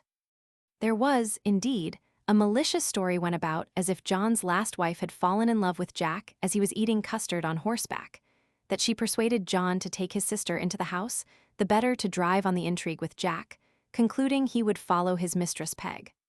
All I can infer from this story is that when one has got a bad character in the world, people will report and believe anything of them, true or false. But to return to my story. When Peg received John's message, she huffed and stormed. "My brother John," quoth she, "is grown wondrous kind-hearted all of a sudden, but I makel doubt whether it be not mair for their own conveniency than for my good. He draws up his writs and his deeds, forsooth, and I must set my hand to them, unsight, unseen. I like the young man he has settled upon well enough, but I think I ought to have a valuable consideration for my consent. He wants my poor little farm because it makes a nook in his park wall. Ye may e'en tell him he has mair than he makes good use of. He gangs up and down drinking, roaring, and quarrelling, through all the country markets, making foolish bargains in his cups, which he repents when he is sober, like a thriftless wretch, spending the goods and gear that his forefathers won with the sweat of their brows. Light come, light go, he cares not a farthing. But why should I stand surety for his contracts? The little I have is free, and I can call it my own hame's hame, let it be never so hamely. I ken him well enough, he could never abide me, and when he has his ends he'll e'en use me as he did before. I'm sure I shall be treated like a poor drudge. I shall be set to tend the bairns, darn the hose, and mend the linen. Then there's no living with that old Carline his mother. She rails at Jack, and Jack's an honester man than any of her kin. I shall be plagued with her spells and her paternosters and silly old-world ceremonies. I mun never pare my nails on a Friday, nor begin a journey on Childermas Day, and I mun stand beaking and binging as I gang out and into the hall. Tell him he may e'en gang his get, I'll have nothing to do with him. I'll stay like the poor country mouse, in my own habitation." So Peg talked, But for all that, by the interposition of good friends, and by many a bonny thing that was sent, and many more that were promised Peg, the matter was concluded, and Peg taken into the house upon certain articles. ***, one of which was that she might have the freedom of Jack's conversation, and might take him for better and for worse if she pleased, provided always he did not come into the house at unseasonable hours and disturb the rest of the old woman, John's mother. The Act of Succession. A Presbyterian Lord Mayor. The Act of Toleration. Chapter 5. Of some quarrels that happened after Peg was taken into the family. Quarrels about some of the Articles of Union, particularly the peerage. It is an old observation that the quarrels of relations are harder to reconcile than any other. Injuries from friends fret and gall more, and the memory of them is not so easily obliterated. This is cunningly represented by one of your old sages called Aesop, in the story of the bird that was grieved extremely at being wounded with an arrow feathered with his own wing. As also of the oak that let many a heavy groan when he was cleft with a wedge of his own timber. There was no man in the world less subject to rancor than John Bull, considering how often his good nature has been abused. Yet I don't know, but he was too apt to hearken to tattling people that carry tales between him and his sister Peg, on purpose to sow jealousies and set them together by the ears. They say that there were some hardships put upon Peg which had been better let alone. But it was the business of good people to restrain the injuries on one side and moderate the resentments on the other. A good friend acts both parts. The one without the other will not do. The purchase money of Peg's farm was ill paid. Then Peg loved a little good liquor, and the servants shut up the wine cellar. But for that Peg found a trick, for she made a false key. Peg's servants complained that they were debarred from all manner of business, and never suffered to touch the least thing within the house. If they offered to come into the warehouse, then straight went the yard slap over their noddle. If they ventured into the counting room, a fellow would throw an ink bottle at their head. If they came into the best apartment to set anything there in order, they were saluted with a broom. If they meddled with anything in the kitchen, it was odds, but the cook laid them over the pate with a ladle. One that would have got into the stables was met by two rascals, who fell to work with him with a brush and a curry comb. Some climbing up into the coach box, were told that one of their companions had been there before that could not drive. Then slap went the long whip about their ears. The equivalent not paid. Run wine. On the other hand, it was complained that Peg's servants were always asking for drink money, that they had more than their share of the Christmas box. To say the truth, Peg's lads bustled pretty hard for that, for when they were endeavoring to lock it up they got in their great fists and pulled out handfuls of half-crowns, shillings, and sixpences. Others in the scramble picked up guineas and broad pieces. But there happened a worse thing than all this. It was complained that Peg's servants had great stomachs, and brought so many of their friends and acquaintance to the table that John's family was like to be eaten out of house and home. Instead of regulating this matter as it ought to be, Peg's young men were thrust away from the table. Then there was the devil, and all to do spoons, plates, and dishes flew about the room like mad, and Sir Roger, who was now major domo, had enough to do to quiet them. Peg said this was contrary to agreement, whereby she was in all things to be treated like a child of the family. Then she called upon those that had made her such fair promises, and undertook for her brother John's good behavior. But alas, to her cost, she found that they were the first and readiest to do her the injury. John at last agreed to this regulation, that Peg's footman might sit with his bookkeeper, journeymen, and apprentices, and Peg's better sort of servants might sit with his footmen if they pleased. Endeavored to get their share of places. Articles of Union, whereby they could make a Scots commoner, but not a lord appear. Then they began to order plum porridge and minced pies for Peg's dinner. Peg told them she had an aversion to that sort of food, that upon forcing down a mess of it some years ago it threw her into a fit till she brought it up again. Some alleged it was nothing but humor, that the same mess should be served up again for supper, and breakfast next morning. Others would have made use of a horn, but the wiser sort bid let her alone, and she might take to it of her own accord. Chapter 6. The Conversation between John Bull and his wife.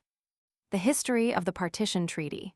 Suspicions at that time that the French king intended to take the whole, and that he revealed the secret to the court of Spain. Mrs. Bull, though our affairs, honey, are in a bad condition, I have a better opinion of them since you seem to be convinced of the ill course you have been in, and are resolved to submit to proper remedies. But when I consider your immense debts, your foolish bargains, and the general disorder of your business, I have a curiosity to know what fate or chance has brought you into this condition. John Bull, I wish you would talk of some other subject. The thoughts of it makes me mad. Our family must have their run. Mrs. Bull, but such a strange thing as this never happened to any of your family before. They have had lawsuits, but though they spent the income, they never mortgaged the stock. Sure, you must have some of the Norman or the Norfolk blood in you. Prithee, give me some account of these matters. John Bull, who could help it? There lives not such a fellow by bread as that old Lewis Baboon. He is the most cheating, contentious rogue upon the face of the earth. You must know, one day, as Nick Frog and I were over a bottle making up an old quarrel, the old fellow would needs have us drink a bottle of his champagne, and so one after another, till my friend Nick and I, not being used to such heady stuff, got very drunk. Lewis all the while, either by the strength of his brain or flinching his glass, kept himself sober as a judge. My worthy friends, quoth Lewis, henceforth let us live neighborly. I am as peaceable and quiet as a lamb of my own temper, but it has been my misfortune to live among quarrelsome neighbors. There is but one thing can make us fall out, and that is the inheritance of Lord Strutt's estate. I am content, for peace sake, to waive my right and submit to any expedient to prevent a lawsuit. I think an equal division will be the fairest way. Well moved, old Lewis, quoth Frog, and I hope my friend John here will not be refractory. At the same time he clapped me on the back and slabbered me all over from cheek to cheek with his great tongue. Do as you please, gentlemen, quoth I, 'tis all one to John Bull. We agreed to part that night, and next morning to meet at the corner of Lord Strutt's park wall, with our surveying instruments, which accordingly we did. Old Lewis carried a chain and a semicircle, Nick paper, rulers, and a lead pencil, and I followed at some distance with a long pole. We began first with surveying the meadow grounds. Afterwards we measured the cornfields, close by close. Then we proceeded to the woodlands, the copper and tin mines. All this while Nick laid down everything exactly upon paper, calculated the acres and roods to a great nicety. When we had finished the land, we were going to break into the house and gardens, to take an inventory of his plate, pictures, and other furniture. The partition treaty. The West Indies. Mrs. Bull, what said Lord Strutt to all this? John Bull, as we had almost finished our concern, we were accosted by some of Lord Strutt's servants. Heyday, what's here? What a devil's the meaning of all these trangrams and gimcracks, gentlemen? What in the name of wonder are you going about, jumping over my master's hedges, and running your lines cross his grounds? If you are at any field pastime, you might have asked leave. My master is a civil, well-bred person as any is. Mrs. Bull, what could you answer to this? John Bull, why, truly, my neighbor Frog and I were still hot-headed. We told him his master was an old doting puppy that minded nothing of his own business, that we were surveying his estate and settling it for him, since he would not do it himself. Upon this there happened a quarrel, but we being stronger than they, sent them away with a flea in their ear. They went home and told their master. My lord, say they, there are 3 odd sort of fellows going about your grounds with the strangest machines that ever we beheld in our life. I suppose they are going to rob your orchard, fell your trees, or drive away your cattle. They told us strange things of settling your estate. One is a lusty old fellow in a black wig, with a black beard, without teeth. There's another thick squat fellow in trunk hose. The third is a little, long-nosed, thin man. I was then lean, being just come out of a fit of sickness. I suppose it is fit to send after them, lest they carry something away. Mrs. Bull, I fancy, this put the old fellow in a rare twig. John Bull, weak as he was, he called for his long Toledo, swore and bounced about the room. Death, what am I come to be affronted so by my tradesmen? I know the rascals, my barber, clothier, and linen draper dispose of my estate. Bring hither my blunderbuss, I'll warrant you shall see daylight through them. Scoundrels, dogs, the scum of the earth. Frog, that was my father's kitchen boy, he pretend to meddle with my estate with my will. Ah, poor Strutt, what art thou come to at last? Thou hast lived too long in the world, to see thy age and infirmity so despised. How will the ghosts of my noble ancestors receive these tidings? They must not sleep quietly in their graves. In short, the old gentleman was carried off in a fainting fit, and after bleeding in both arms hardly recovered. Mrs. Bull, really, this was a very extraordinary way of proceeding. I longed to hear the rest of it. John Bull, after we had come back to the tavern and taken t'other bottle of champagne, we quarreled a little about the division of the estate. Lewis hauled and pulled the map on one side and Frog and I on t'other, till we had like to have tore the parchment to pieces.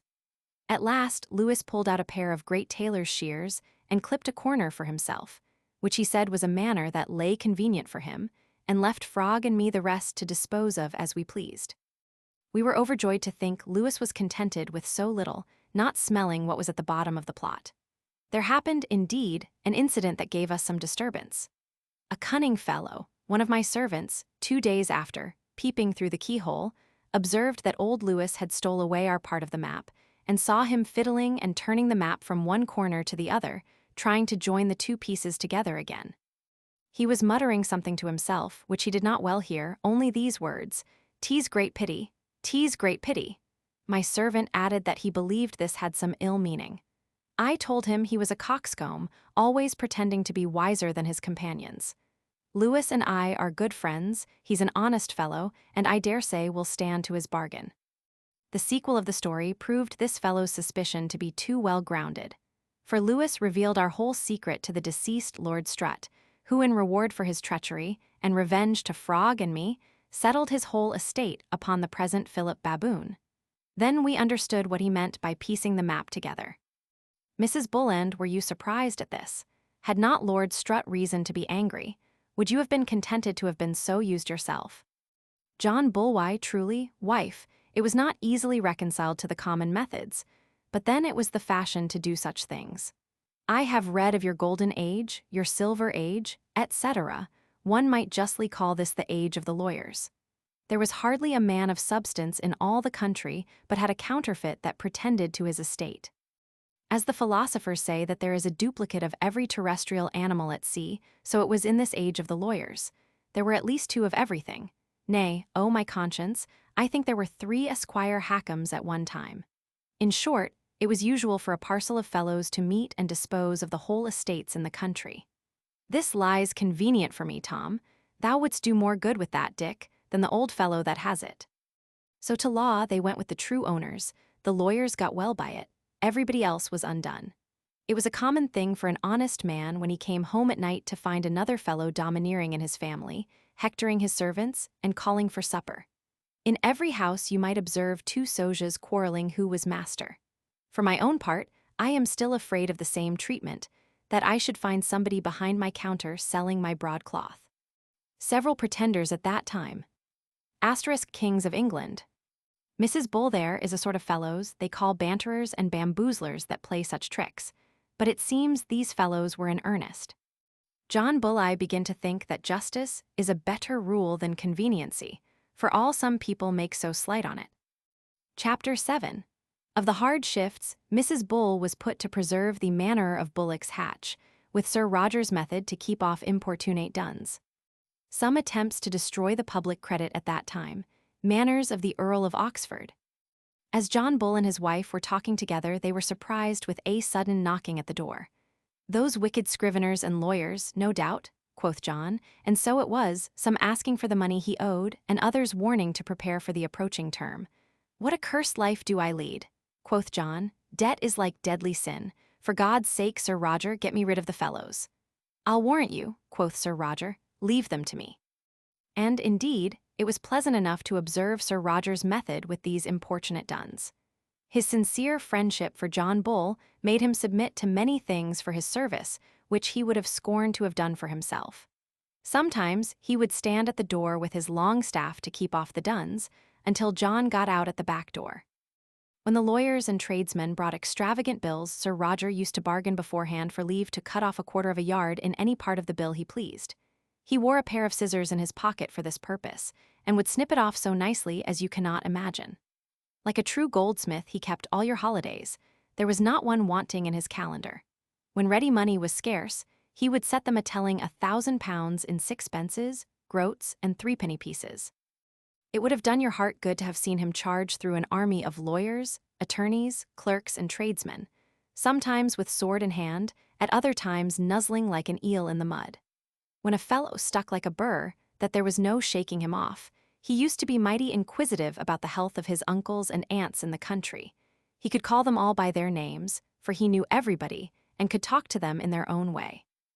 Extremely impertinent, he would send away to see some strange sight, as the dragon of Hockley the Hole, or bid him call the 30th of next February.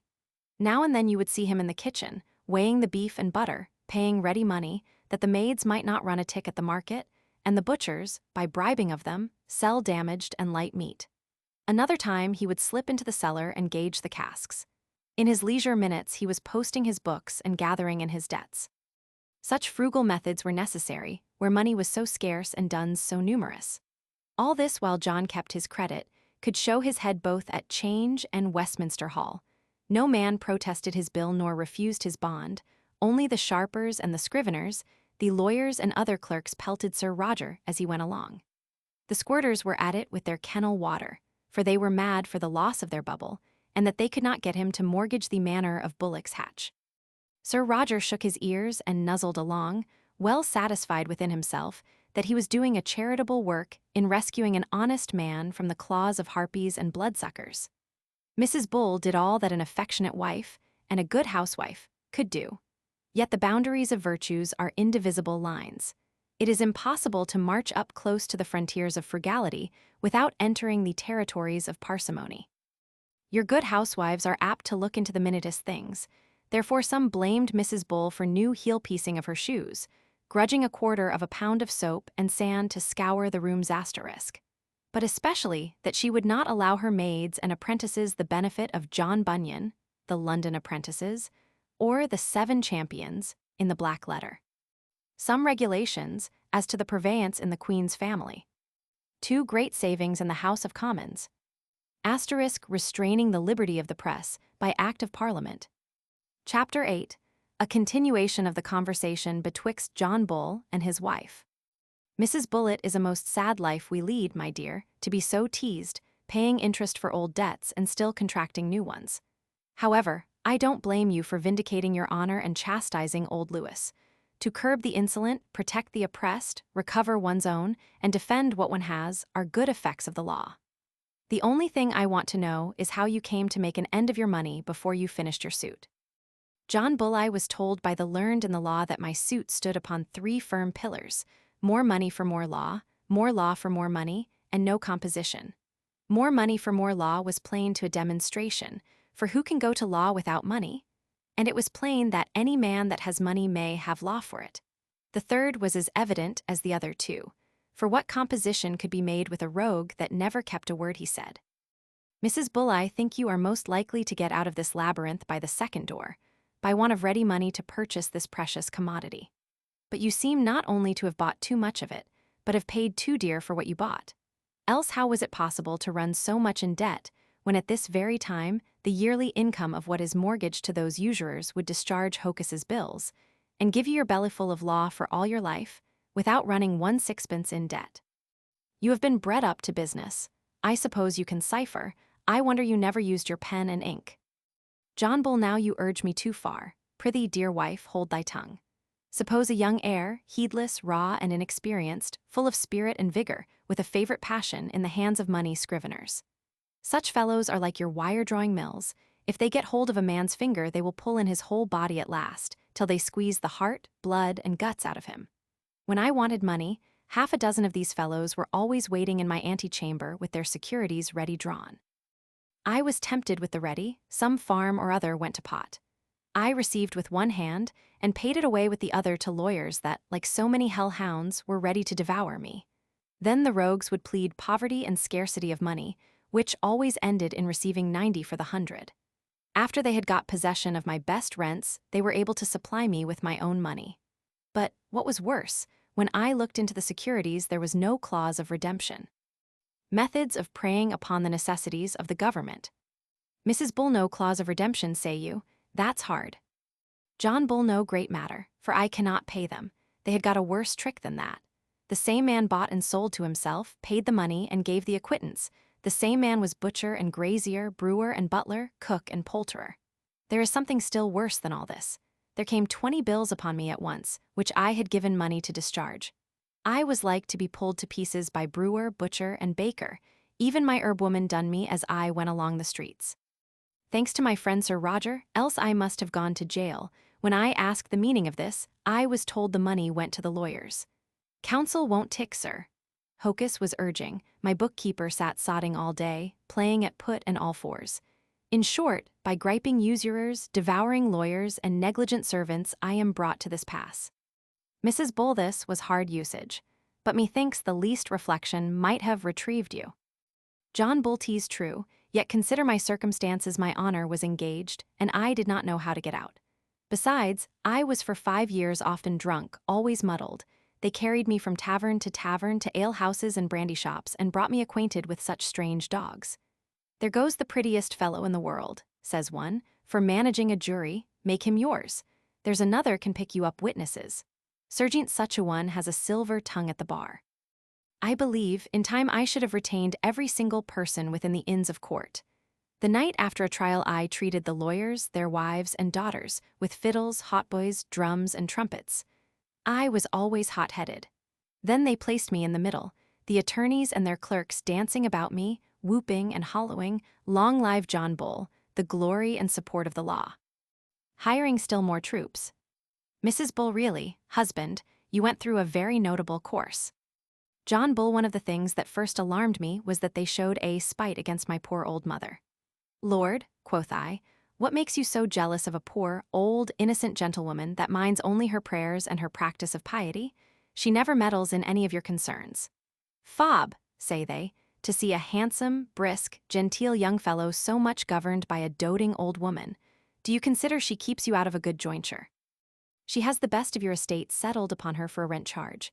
Hang her, old thief, turn her out of doors, seize her lands, and let her go to law if she dares. Soft and fair gentleman, quoth I, my mother, our family are not of an unnatural temper. Though I don't take all her advice, I won't seize her jointure. Long may she enjoy it, good woman, I don't grudge it her. She allows me now and then a brace of hundreds for my lawsuit, that's pretty fair. About this time, the old gentlewoman fell ill of an odd sort of a distemper. Railing against the church. Carelessness in forms and discipline. It began with a coldness and numbness in her limbs, which by degrees affected the nerves, I think the physicians call them, seized the brain, and at last ended in a lethargy. It betrayed itself at first in a sort of indifference and carelessness in all her actions, coldness to her best friends, and an aversion to stir or go about the common offices of life. She, that was the cleanliest creature in the world, never shrank now if you set a close stool under her nose. She that would sometimes rattle off her servants pretty sharply, now if she saw them drink or heard them talk profanely, never took any notice of it. Instead of her usual charities to deserving persons, she threw away her money upon roaring, swearing bullies and beggars that went about the streets. What is the matter with the old gentlewoman? Said everybody. She never used to do in this manner. At last the distemper grew more violent and threw her downright into raving fits in which she shrieked out so loud that she disturbed the whole neighborhood. In her fits she called upon one Sir William. "Oh, Sir William, thou hast betrayed me, killed me, stabbed me. See, Clum with his bloody knife, seize him, stop him. Behold the fury with her hissing snakes. Where's my son John? Is he well? Poor man, I pity him." An abundance more of such strange stuff, that nobody could make anything of. Disposing of some preferments to libertine and unprincipled persons. The too violent clamor about the danger of the church. Sir William, a cant name of Sir Humphreys for Lord Treasurer Godolphin. I knew little of the matter, for when I inquired about her health, the answer was that she was in a good moderate way. Physicians were sent for in haste. Sir Roger with great difficulty brought Ratcliffe. Garth came upon the first message. There were several others called in, but as usual upon such occasions, they differed strangely at the consultation. At last they divided into 2 parties, one sided with Garth, the other with Ratcliffe. Dr. Garth said, "This case seems to me to be plainly hysterical. The old woman is whimsical. It is a common thing for your old women to be so. I'll pawn my life, blisters, with the steel diet, will recover her." Others suggested strong purging and letting of blood, because she was plethoric. Some went so far as to say the old woman was mad, and nothing would be better than a little corporal correction. Ratcliffe said, "Gentlemen, you are mistaken in this case. It is plainly an acute distemper, and she cannot hold out 3 days unless she is supported with strong cordials." I came into the room with a good deal of concern, and asked them what they thought of my mother. In no manner of danger, I vow to God, quoth Garth. The old woman is hysterical, fanciful, sir, I vow to God. I tell you, sir, says Ratcliffe, she cannot live 3 days to an end, unless there is some very effectual course taken with her. She has a malignant fever. Then, fool, puppy, and blockhead were the best words they gave. I could hardly restrain them from throwing the ink bottles at one another's heads. I forgot to tell you that one party of the physicians desired I would take my sister Peg into the house to nurse her, but the old gentlewoman would not hear of that. At last one physician asked if the lady had ever been used to take laudanum. Her maid answered, not that she knew, but indeed there was a high German liveryman of hers, one Van P.T. Skernsucker, asterisk, that gave her a sort of a quack powder. The physician desired to see it. Nay, says he, there is opium in this, I am sure. Garth the Low Church party, Ratcliffe High Church party. Van P.T. Skernsucker, a bishop at that time, a great dealer in politics and physic. Mrs. Bull, I hope you examined a little into this matter. John Bull did, indeed, and discovered a great mystery of iniquity. The witnesses made oath that they had heard some of the liverymen frequently railing at their mistress. They said she was a troublesome, fiddle-faddle old woman, and so ceremonious that there was no bearing of her. They were so plagued with bowing and cringing as they went in and out of the room that their backs ached. She used to scold at one for his dirty shoes, at another for his greasy hair and not combing his head. Then she was so passionate and fiery in her temper that there was no living with her. She wanted something to sweeten her blood, that they never had a quiet night's rest for getting up in the morning to early sacraments. They wished they could find some way or another to keep the old woman quiet in her bed. Such discourses were often overheard among the liverymen, while the said Van P.T. Skernsucker had undertook this matter. A maid made affidavit that she had seen the said Van P.T. Skernsucker, one of the liverymen, frequently making up of medicines and administering them to all the neighbors, that she saw him one morning make up the powder which her mistress took, that she had the curiosity to ask him whence he had the ingredients. They come, says he, from several parts of de world. Dis I have from Geneva, dat from Rome, this white powder from Amsterdam, and the red from Edinburgh, but the chief ingredient of all comes from Turkey. It was likewise proved that the said Van P.T. Skernsucker had been frequently seen at the Rose with Jack, who was known to bear an inveterate spite to his mistress. That he brought a certain powder to his mistress which the examinant believes to be the same, and spoke the following words: Madam, here is grand secret Van de World, my sweetening powder. It does temperate to humor, dispel the wind, and cure de vapor. It lulleth and quieteth the animal spirits, procuring rest and pleasant dreams. It is do infallible receipt for de scurvy, all heats in de blood, and breaking out upon de skin. It is de true blood stancher, stopping all fluxes of de blood. If you do take dis, you will never ail anything, it will cure you of all diseases. And abundance more to this purpose, which the examinant does not remember. The clergy. John Bull was interrupted in his story by a porter that brought him a letter from Nicholas Frog, which is as follows. Chapter 9. A copy of Nick Frog's letter to John Bull. Friend John, what shellum is it that makes thee jealous of thy old friend Nicholas? Hast thou forgot how some years ago he took thee out of the sponging house? 'Tis true, my friend Nick. Did so, and I thank him, but he made me pay a swinging reckoning. Thou beginnest now to repent thy bargain that thou wast so fond of, and, if thou durst, would forswear thy own hand and seal. Thou sayest that thou hast purchased me too great an estate already, when, at the same time, thou knowest I have only a mortgage. 'Tis true I have possession, and the tenants own me for master, but has not Esquire South the equity of redemption? No doubt, and will redeem it very speedily, poor Nick. Has only possession 11 points of the law. As for the turnpikes I have set up, they are for other people, not for my friend John. I have ordered my servant constantly to attend, to let thy carriages through without paying anything. Only I hope thou wilt not come too heavy laden to spoil my ways. Certainly I have just cause of offense against thee, my friend, for supposing it possible that thou and I should ever quarrel. What hound's foot is it that puts these whims in thy head? 10,000 last of devils haul me, if I don't love thee as I love my life. No question, as the devil loves holy water. Does not thy own hand and seal oblige thee to purchase for me till I say it is enough? Are not these words plain? I say it is not enough. Dost thou think thy friend Nicholas Frog made a child's bargain? Mark the words of thy contract, tota pecunia, with all thy money. Very well.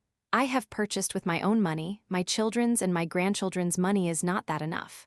Well, tota pecunia let it be, for at present I have none at all. He would not have me purchase with other people's money, sure? Since tota pecunia is the bargain, I think it is plain no more money, no more purchase. And whatever the world may say, Nicholas Frog is but a poor man in comparison of the rich, the opulent John Bull, great clothier of the world. I have had many losses. 6 of my best sheep were drowned, and the water has come into my cellar and spoiled a pipe of my best brandy. It would be a more friendly act in thee to carry a brief about the country to repair the losses of thy poor friend. Is it not evident to all the world that I am still hemmed in by Lewis Baboon? Is he not just upon my borders? And so he will be if I purchase 1,000 acres more, unless he gets somebody betwixt them. I tell thee, friend John, thou hast flatterers that persuade thee that thou art a man of business. Do not believe them. If thou wouldst still leave thy affairs in my hands, thou shouldst see how handsomely I would deal by thee. That ever thou shouldst be dazzled with the enchanted islands and mountains of gold that old Lewis promises thee. Swounds. Why dost thou not lay out thy money to purchase a place at court of honest Israel? I tell thee, thou must not so much as think of a composition.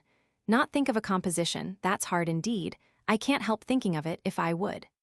Thou complainest of want of money. Let thy wife and daughters burn the gold lace of their petticoats, sell thy fat cattle, retrench but a sirloin of beef and a peck loaf in a week from thy gormandizing. Retrench my beef, a dog.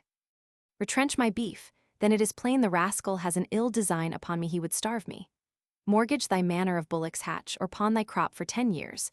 A rogue, part with my country seat, my patrimony, all that I have left in the world. I'll see him hanged first. Why hast thou changed thy attorney? Can any man manage thy cause better for thee? Very pleasant. Because a man has a good attorney, he must never make an end of his lawsuit. Ah, John, John, I wish thou knewest thine own mind. Thou art as fickle as the wind. I tell thee, thou hadst better let this composition alone, or leave it to thy loving friend, Nick Frog. A letter from the States General, alluding to the rebellion. The Dutch prohibition of trade. Chapter 10. Of some extraordinary things that passed at the Salutation Tavern, in the conference between Bull, Frog, Esquire South, and Lewis Baboon. The Treaty of Utrecht, the difficulty to get them to meet. When met, the Dutch would not speak their sentiments, nor the French deliver in their proposals. The House of Austria talked very high.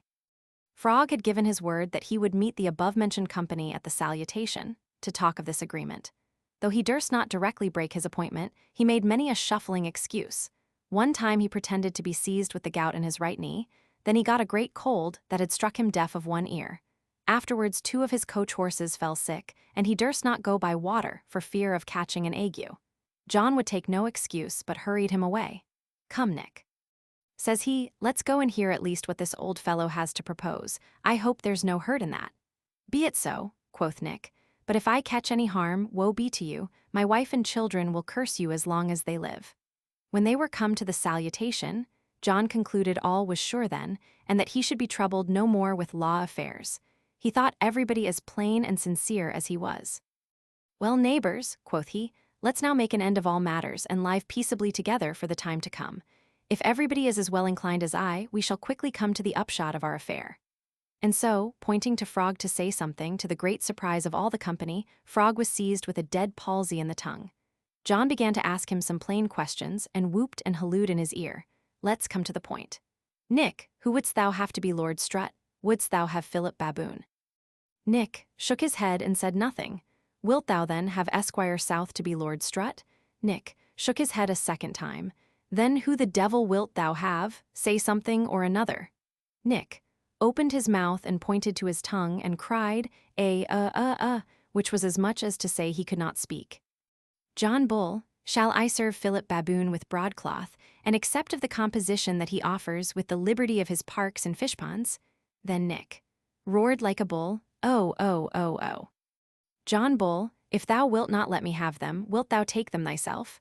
Then Nick grinned, cackled, and laughed till he was like to kill himself, and seemed to be so pleased that he fell a-frisking and dancing about the room. John Bull, shall I leave all this matter to thy management, Nick, and go about my business? Then Nick got up a glass and drank to John, shaking him by the hand till he had like to have shook his shoulder out of joint. John Bull, I understand thee, Nick, but I shall make thee speak before I go. Then Nick put his finger in his cheek and made it cry Buck, which was as much as to say, I care not a farthing for thee. John Bull, I have done, Nick.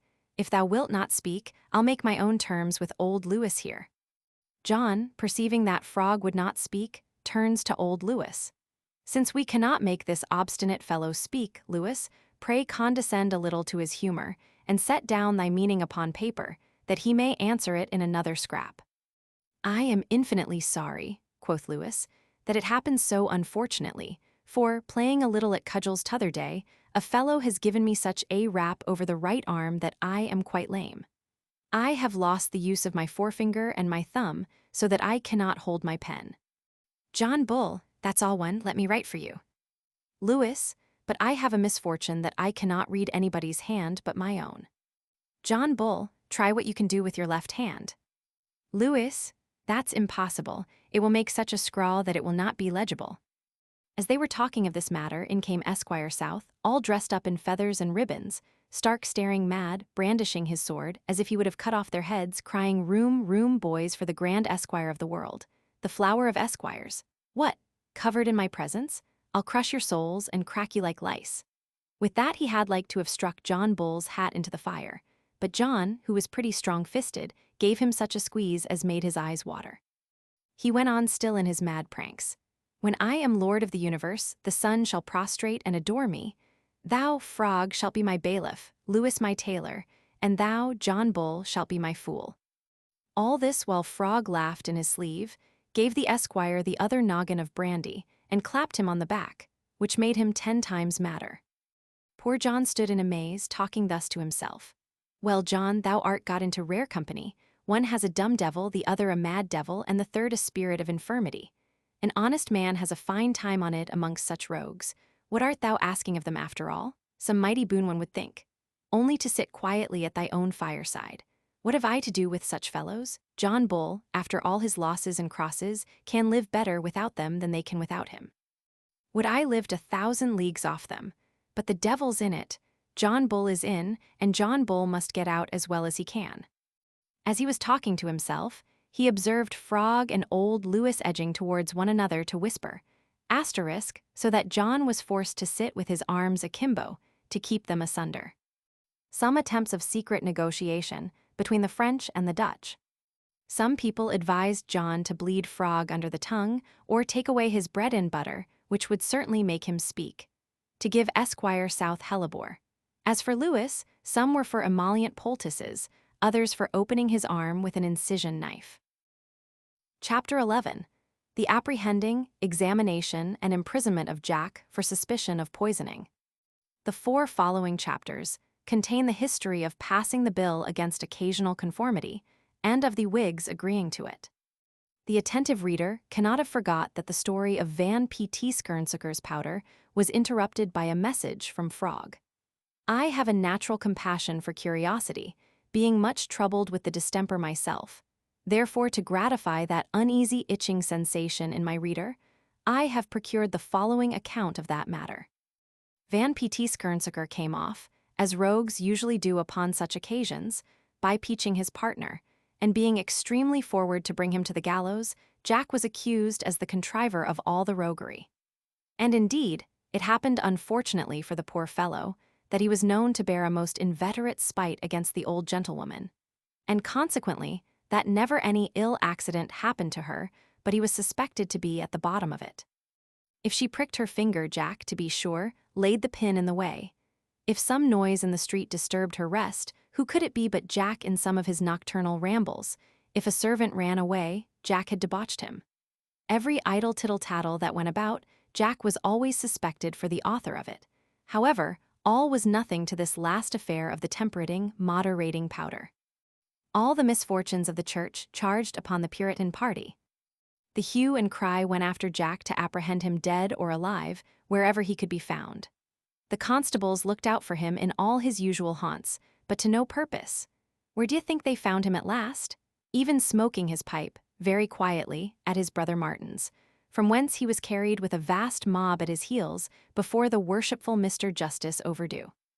Several of his neighbors made oath that of late the prisoner had been observed to lead a very dissolute life, renouncing even his usual hypocrisy and pretenses to sobriety, that he frequented taverns and eating houses, and had been often guilty of drunkenness and gluttony at my Lord Mayor's table, that he had been seen in the company of lewd women, that he had transferred his usual care of the engrossed copy of his father's will to bank bills, orders for tallies, and debentures. These he now affirmed, with more literal truth, to be meat, drink, and cloth, the philosopher's stone, and the universal medicine, that he was so far from showing his customary reverence to the will that he kept company with those that called his father a cheating rogue, and his will a forgery, that he not only sat quietly and heard his father railed at, but often chimed in with the discourse, and hugged the authors as his bosom friends. That instead of asking for blows at the corners of the streets, he now bestowed them as plentifully as he begged them before. In short, that he was grown a mere rake, and had nothing left in him of old Jack except his spite to John Bull's mother. The manners of the dissenters changed from their former strictness. Asterisk dealing much in stock jobbing. Tale of a tub. Asterisk herding with deists and atheists. Another witness made oath that Jack had been overheard bragging of a trick he had found out to manage the old formal jade, as he used to call her. Hang this numbskull of mine, quoth he, that I could not light on it sooner. As long as I go in this ragged tattered coat, I am so well known that I am hunted away from the old woman's door by every barking cur about the house. They bid me defiance. There's no doing mischief as an open enemy. I must find some way or other of getting within doors, and then I shall have better opportunities of playing my pranks, besides the benefit of good keeping. Getting into places and church preferments by occasional conformity. 2 witnesses swore that several years ago, there came to their mistress's door a young fellow in a tattered coat, that went by the name of Timothy Trim, whom they did in their conscience believe to be the very prisoner, resembling him in shape, stature, and the features of his countenance. That the said Timothy Trim being taken into the family, clapped their mistress's livery over his own tattered coat. That the said Timothy was extremely officious about their mistress's person, endeavoring by flattery and tale-bearing to set her against the rest of the servants. Nobody was so ready to fetch anything that was wanted, to reach what was dropped. That he used to shove and elbow his fellow servants to get near his mistress, especially when money was a-paying or receiving then, he was never out of the way. That he was extremely diligent about everybody's business but his own. That the said Timothy, while he was in the family, used to be playing roguish tricks when his mistress's back was turned. He would loll out his tongue, make mouths, and laugh at her, walking behind her like Harlequin, ridiculing her motions and gestures. But if his mistress looked about, he put on a grave, demure countenance, as if he had been in a fit of devotion. That he used often to trip up stairs so smoothly that you could not hear him tread, and put all things out of order. That he would pinch the children and servants, when he met them in the dark, so hard that he left the print of his forefingers and his thumb in black and blue, and then slink into a corner, as if nobody had done it. Out of the same malicious design, he used to lay chairs and joint stools in their way, that they might break their noses by falling over them. The more young and inexperienced he used to teach to talk saucily, and call names. During his stay in the family there was much plate missing, being caught with a couple of silver spoons in his pocket, with their handles wrenched off. He said he was only going to carry them to the goldsmith's to be mended. That the said Timothy was hated by all the honest servants, for his ill-conditioned, splenetic tricks, but especially for his slanderous tongue, traducing them to their mistress as drunkards and thieves. That the said Timothy, by lying stories, used to set all the family together by the ears, taking delight to make them fight and quarrel. Particularly one day sitting at table, he spoke words to this effect. I am of opinion, quoth he, that little short fellows, such as we are, have better hearts and could beat the tall fellows. I wish it came to a fair trial. I believe these long fellows, as sightly as they are, should find their jackets well thwacked. Betraying the interests of the church, when got into preferments. The original of the distinction, in the names of low churchmen and high churchmen. A parcel of tall fellows, who thought themselves affronted by the discourse, took up the quarrel, and to it they went, the tall men and the low men, which continues still a faction in the family, to the great disorder of our mistress's affairs. The said Timothy carried this frolic so far that he proposed to his mistress that she should entertain no servant that was above 4 feet 7 inches high, and for that purpose had prepared a gauge, by which they were to be measured. The good old gentlewoman was not so simple as to go into his projects. She began to smell a rat. "This Trim," quoth she, "is an odd sort of a fellow. Methinks he makes a strange figure with that ragged, tattered coat appearing under his livery. Can't he go spruce and clean like the rest of the servants? The fellow has a roguish leer with him which I don't like by any means. Besides, he has such a twang in his discourse, and an ungraceful way of speaking through the nose, that one can hardly understand him. I wish the fellow be not tainted with some bad disease." The witnesses further made oath that the said Timothy lay out o' nights, and went abroad often at unseasonable hours, and it was credibly reported he did business in another family, that he pretended to have a squeamish stomach, and could not eat at table with the rest of the servants, though this was but a pretense to provide some nice bit for himself, that he refused to dine upon salt fish, only to have an opportunity to eat a calf's head, his favorite dish, in private. That for all his tender stomach when he was got by himself, he could devour capons, turkeys, and sirloins of beef, like a cormorant. 2 other witnesses gave the following evidence: that in his officious attendance upon his mistress, he had tried to slip a powder into her drink, and that he was once caught endeavoring to stifle her with a pillow as she was asleep, that he and P.T. Skernsucker were often in close conference, and that they used to drink together at the Rose, where it seems he was well enough known by his true name of Jack. The prisoner had little to say in his defense. He endeavored to prove himself alibi, so that the trial turned upon this single question, whether the said Timothy Trim and Jack were the same person, which was proved by such plain tokens, and particularly by a mole under the left pap, that there was no withstanding the evidence.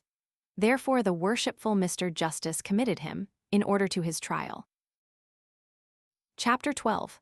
How Jack's friends came to visit him in prison, and what advice they gave him. Jack hitherto had passed in the world for a poor, simple, well-meaning, half-witted, crack-brained fellow. People were strangely surprised to find him in such a roguery that he should disguise himself under a false name, hire himself out for a servant to an old gentlewoman, only for an opportunity to poison her. They said that it was more generous to profess open enmity than under a profound dissimulation to be guilty of such a scandalous breach of trust, and of the sacred rights of hospitality. In short, the action was universally condemned by his best friends.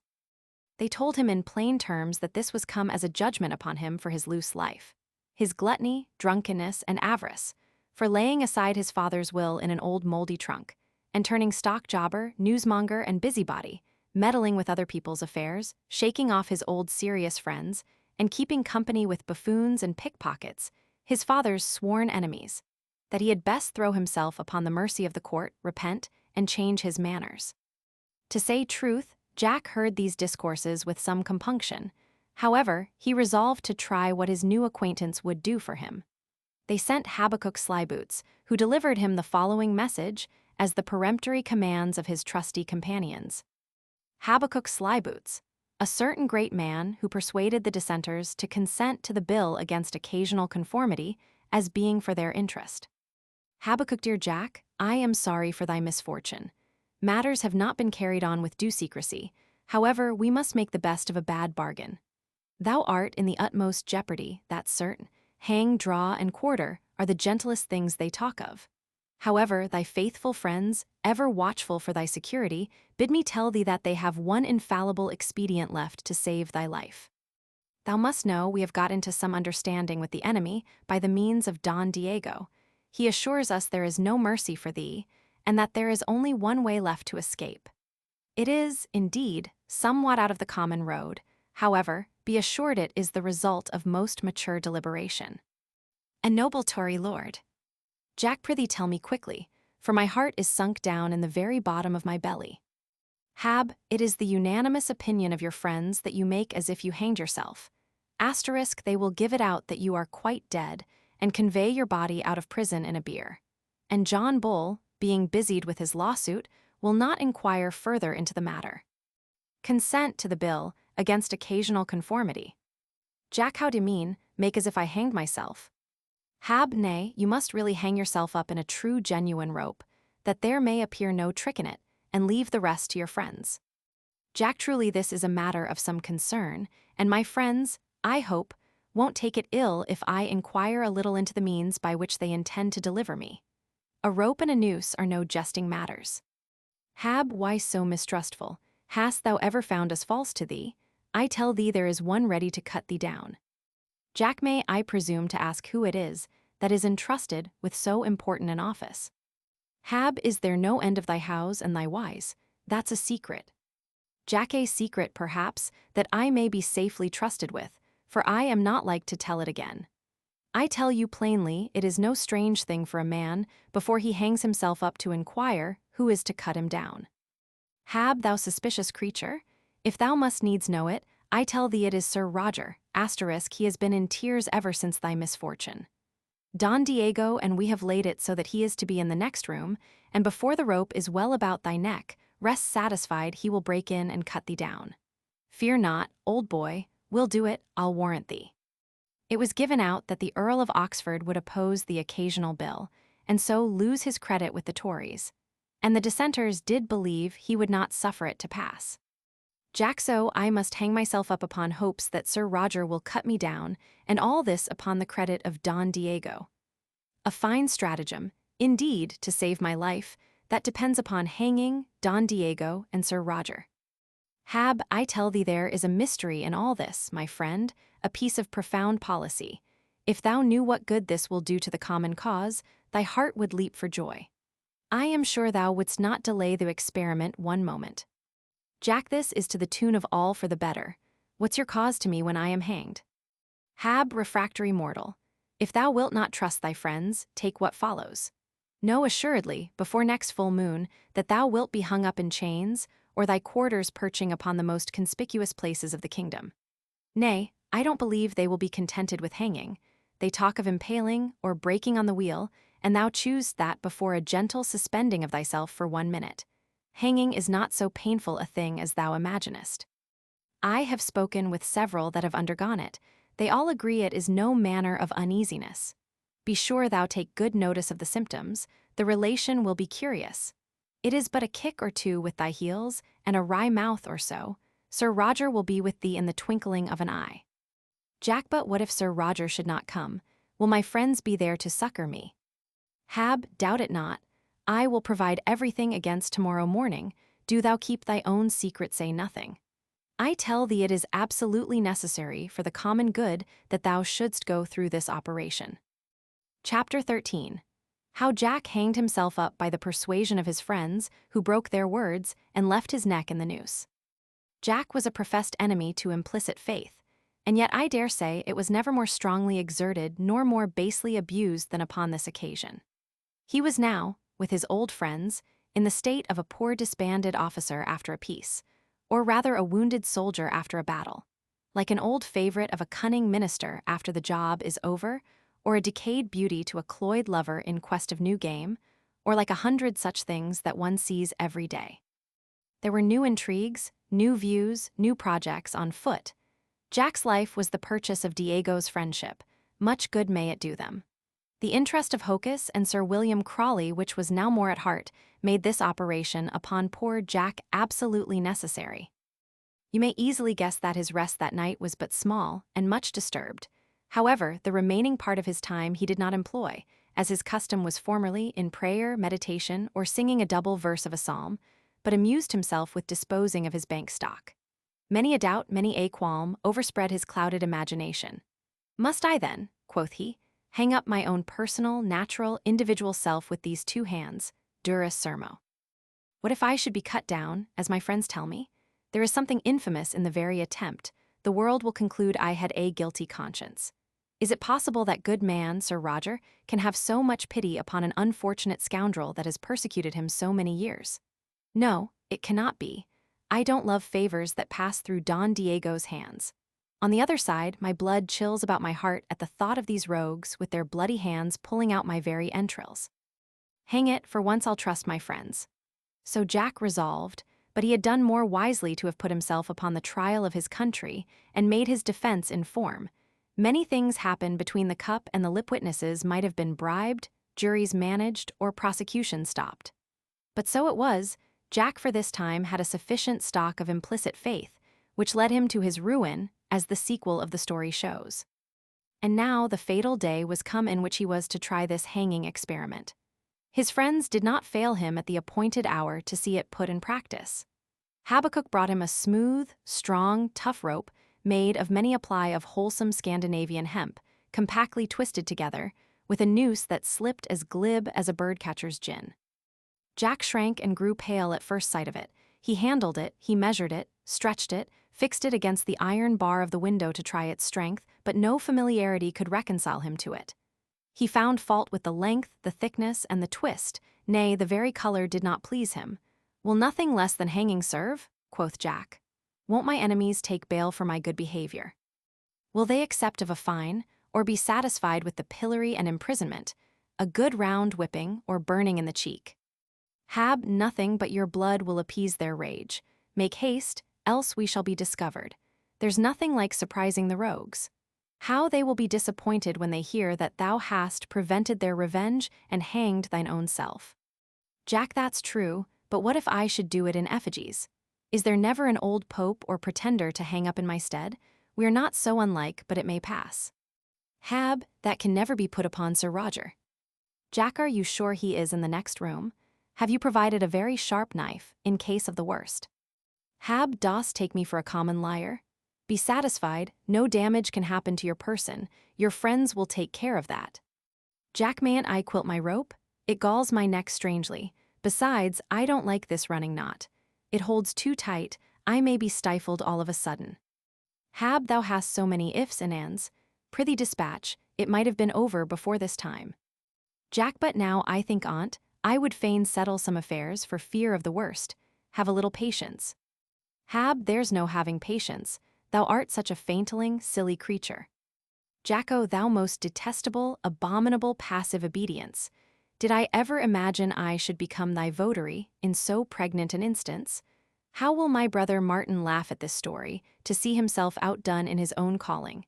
He has taken the doctrine and left me the practice."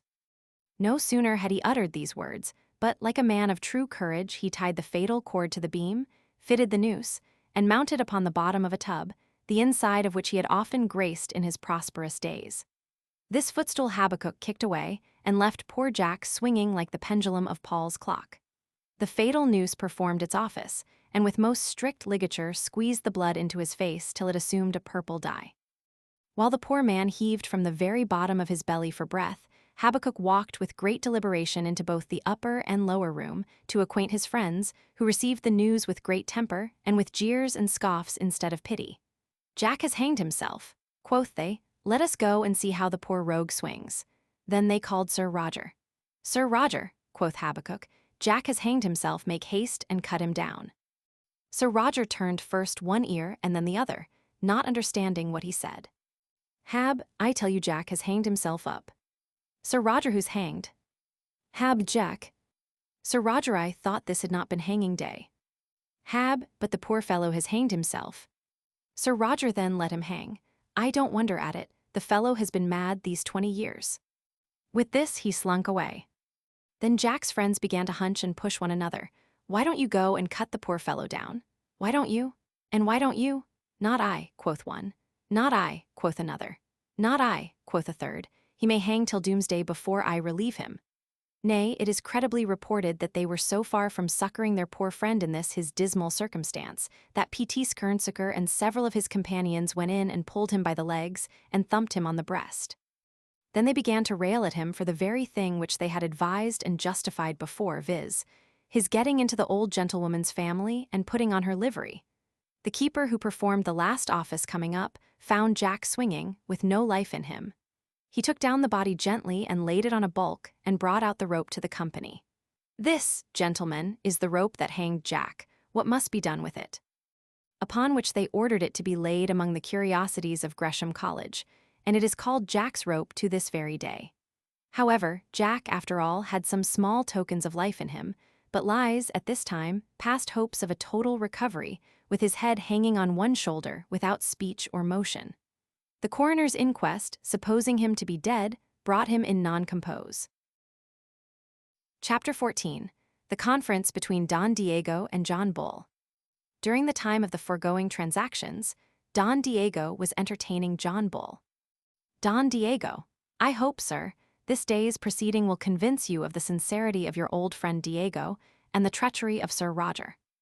John Bull: what's the matter now? Don Diego: you have been endeavoring for several years to have justice done upon that rogue Jack. But, what through the remissness of constables, justices, and packed juries, he has always found the means to escape. John Bull: what then?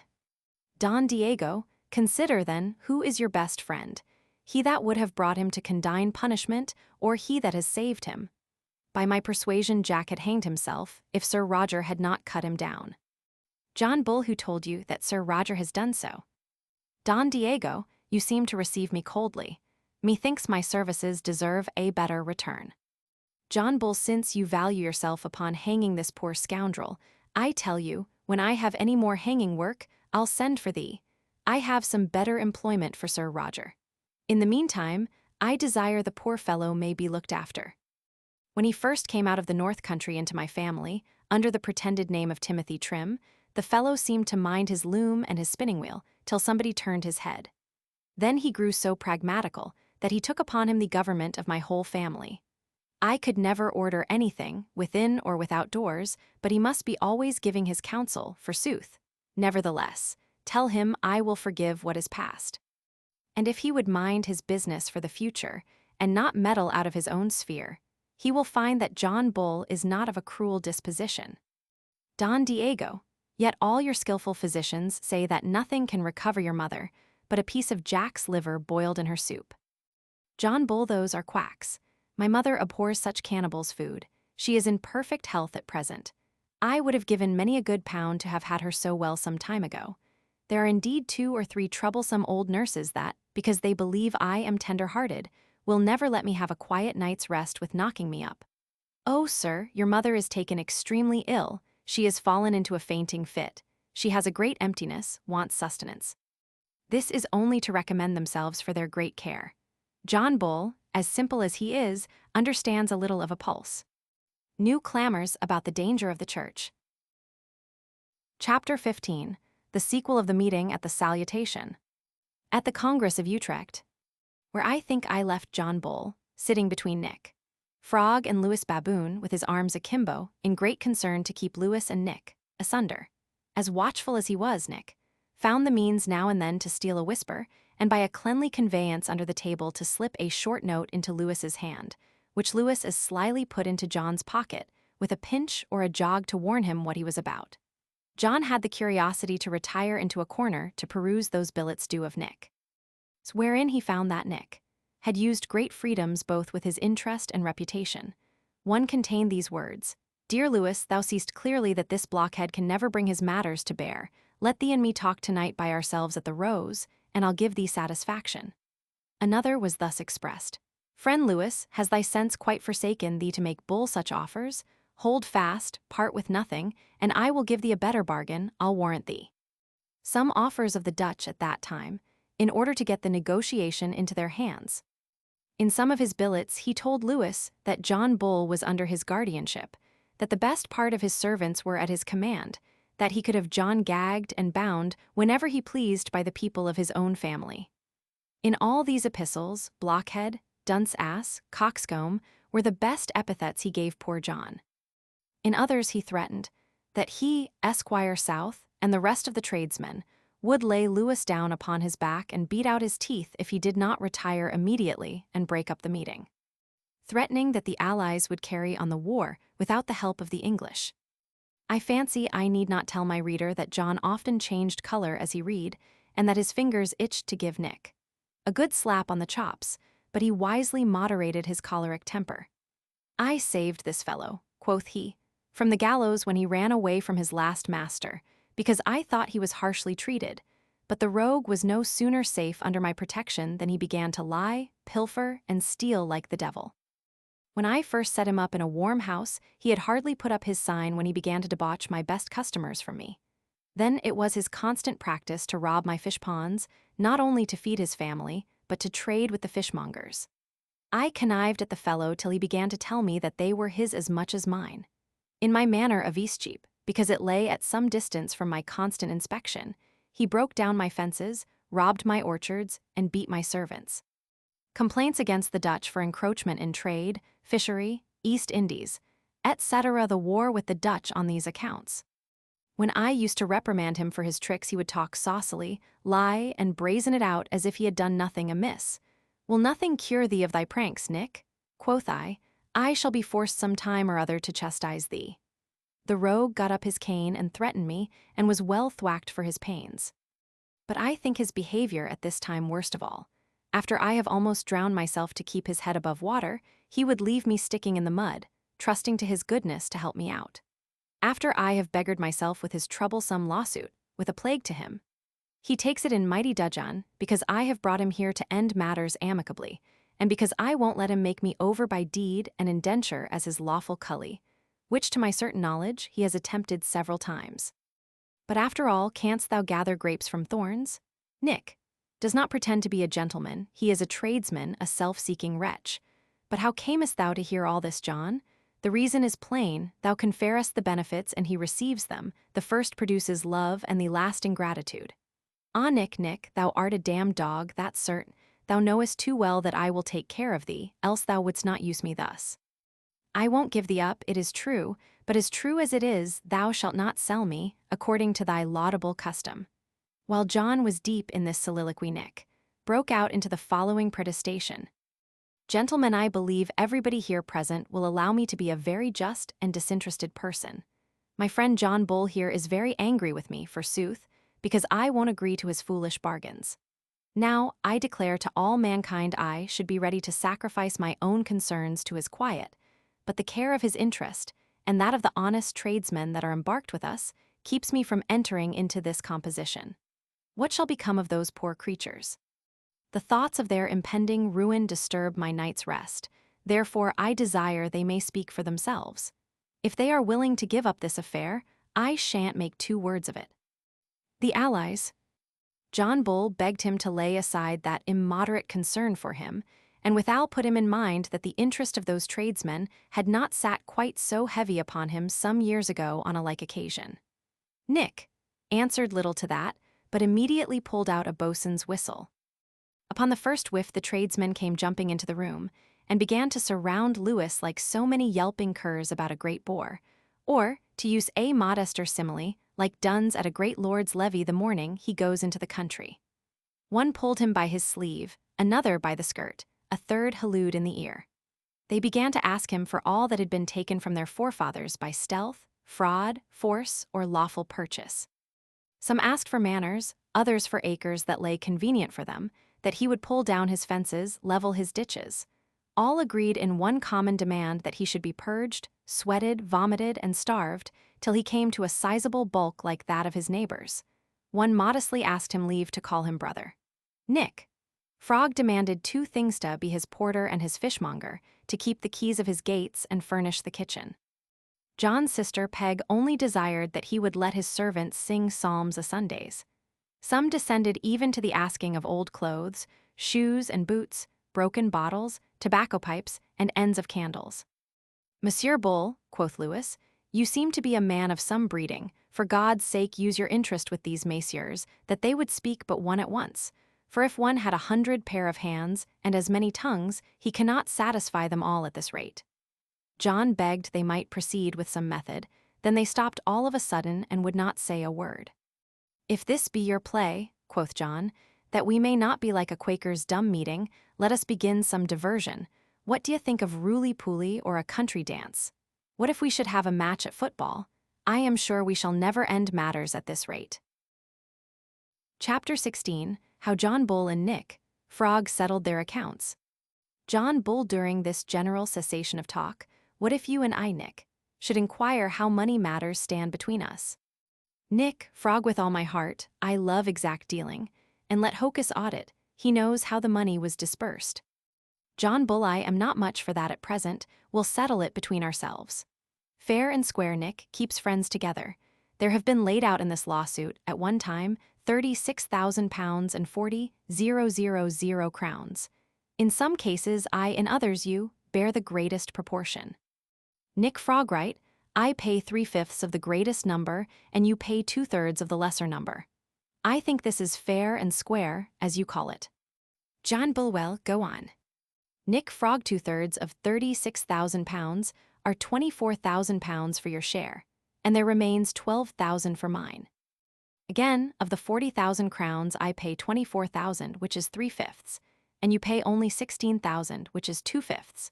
24,000 crowns make £6,000, and 16,000 crowns make £4,000. 12,000 and 16,000 make 18,000. 24,000 and 4,000 make 28,000. So there are £18,000 to my share of the expenses, and 28,000 to yours. After Nick had bamboozled John a while about the 18,000 and the 28,000, John called for counters. But what with sleight of hand, and taking from his own score and adding to John's, Nick brought the balance always on his own side. John Bulney, good friend Nick, though I am not quite so nimble in the fingers, I understand ciphering as well as you. I will produce you my accounts one by one, fairly writ out of my own books, and here I begin with the first. You must excuse me if I don't pronounce the law terms right. For the expenses ordinary of the suits, fees to judges, puny judges, lawyers innumerable of all sorts. Of extraordinaries as follows per account: to Esquire South's account for post terminums, to ditto for non est factums, to ditto for noli prosquis discontinuance and retracts it, for writs of error, suits of conditions unperformed, to hocus for dedimus protestatum, to ditto for a capias ad computandum, to Frog's new tenants per account to hocus for audita querellas, on the said account for writs of ejectment and distringas, to Esquire South's quota for a return of a non est invent and nulla habet bona, 2 for a pardon in forma pauperis, to Jack for a melius inquirendum upon a philodicy, to coach hire, for treats to juries and witnesses. John, having read over his articles, with the respective sums, brought in Frog debtor to him upon the balance, £3,382 12. Then Nick Frog pulled his bill out of his pocket and began to read. Nicholas Frog's account remains to be deducted out of the former account. Paid by Nick Frog for his share of the ordinary expenses of the suit, to hocus for entries of a reget in consulto, to John Bull's nephew for a veneer facias, the money not yet all laid out, the coach hire for my wife and family, and the carriage of my goods during the time of this lawsuit, for the extraordinary expenses of feeding my family during this lawsuit, to Major Ob, to Major Will. And summing all up, found due upon the balance by John Bull to Nick Frog, £9 4s and 6d. John Bull, as for your veneer facias, I have paid you for one already, in the other I believe you will be non-suited. I'll take care of my nephew myself. Your coach hire and family charges are most unreasonable deductions.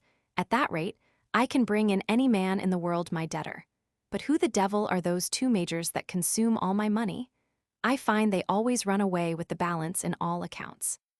Nick Frog, two very honest gentlemen, I assure you, that have done me some service. To tell you plainly, Major Ob denotes thy greater ability, and Major Will, thy greater willingness to carry on this lawsuit. It was but reasonable thou shouldst pay both for thy power and thy positiveness. John Bull, I believe I shall have those two honest majors discount on my side in a little time. Nick Frog. Why all this higgling with thy friend about such a paltry sum? Does this become the generosity of the noble and rich John Bull? I wonder thou art not ashamed. Oh, hocus, hocus, where art thou? It used to go another guess manner in thy time. When a poor man has almost undone himself for thy sake, thou art for fleecing him and fleecing him. Is that thy conscience, John? John Bull. Very pleasant, indeed. It is well known thou retainest thy lawyers by the year, so a fresh lawsuit adds but little to thy expenses. They are thy customers. I hardly ever sell them a farthing's worth of anything. Nay, thou hast set up an eating house, where the whole tribe of them spend all they can wrap or run. If it were well reckoned, I believe thou gettest more of my money than thou spendest of thy own. However, if thou wilt needs plead poverty, own at least that thy accounts are false. The money spent in Holland and Flanders. Nick Frog, no, marry won't I refer myself to these honest gentlemen, let them judge between us. Let Esquire South speak his mind, whether my accounts are not right, and whether we ought not to go on with our lawsuit. John Bull consult the butchers about keeping of Lent. Dost think that John Bull will be tried by peapouters? I tell you, once for all, John Bull knows where his shoe pinches. None of your esquires shall give him the law as long as he wears this trusty weapon by his side, or has an inch of broadcloth in his shop. Nick, Frog, why, there it is. You will be both judge and party. I am sorry thou discoverest so much of thy headstrong humor before these strange gentlemen. I have often told thee it would prove thy ruin some time or other. Let it never be said that the famous John Bull has departed in despite of court. John Bull, and will it not reflect as much on thy character, Nick, to turn barreter in thy old days, a stirrer-up of quarrels amongst thy neighbors? I tell thee, Nick, some time or other thou wilt repent this. But John saw clearly he should have nothing but wrangling, and that he should have as little success in settling his accounts as ending the composition. Since they will needs overload my shoulders, quoth John, I shall throw down the burden with a squash amongst them, take it up who dares. A man has a fine time of it amongst a combination of sharpers that vouch for one another's honesty. John, look to thyself, old Lewis makes reasonable offers. When thou hast spent the small pittance that is left, thou wilt make a glorious figure when thou art brought to live upon Nick. Frog and Esquire South's generosity and gratitude. If they use thee thus when they want thee, what will they do when thou wantest them? I say again, John, look to thyself. John wisely stifled his resentments, and told the company that in a little time he should give them law or something better. All law, sir, by all means. What is 22 poor years towards the finishing a lawsuit? For the love of God, more law, sir. Clamors for continuing the war. John Bull, prepare your demands, how many years more of law you want, that I may order my affairs accordingly. In the meanwhile, farewell. Chapter 17. How John Bull found all his family in an uproar at home. Nick, Frog, who thought of nothing but carrying John to the market, and there disposing of him as his own proper goods, was mad to find that John thought himself now of age to look after his own affairs. He resolved to traverse this new project, and to make him uneasy in his own family. He had corrupted or deluded most of his servants into the most extravagant conceits in the world, that their master was run mad, and wore a dagger in one pocket and poison in the other, that he had sold his wife and children to Lewis, disinherited his heir, and was going to settle his estate upon a parish boy, that if they did not look after their master, he would do some very mischievous thing. When John came home, he found a more surprising scene than any he had yet met with, and that you will say was somewhat extraordinary. Clamors about the danger of the succession. He called his cookmaid Betty to bespeak his dinner. Betty told him that she begged his pardon, she could not dress dinner till she knew what he intended to do with his will.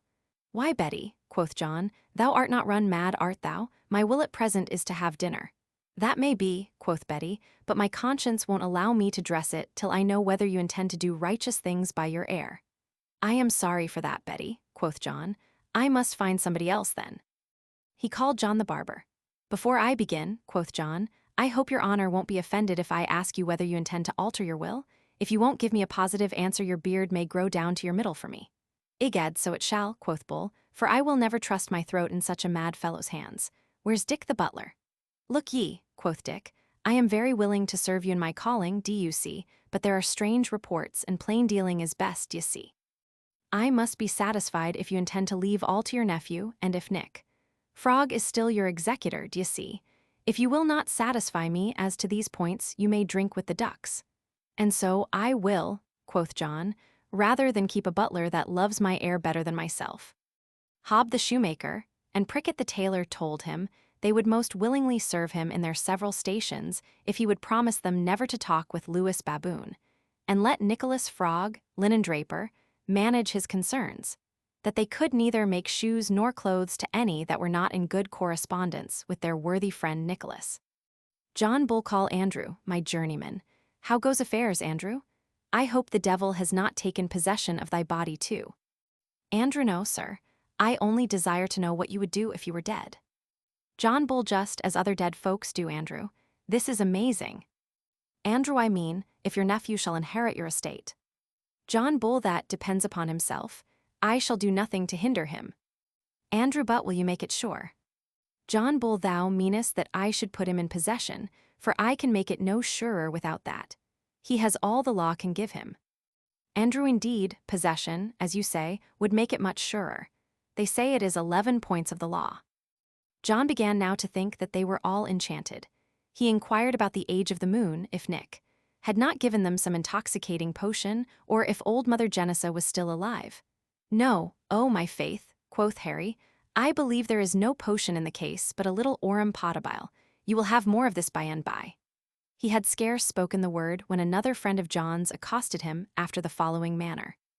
Since those worthy persons, who are as much concerned for your safety as I am, have employed me as their orator, I desire to know whether you will have it by way of syllogism, enthymem, dilemma, or sorites.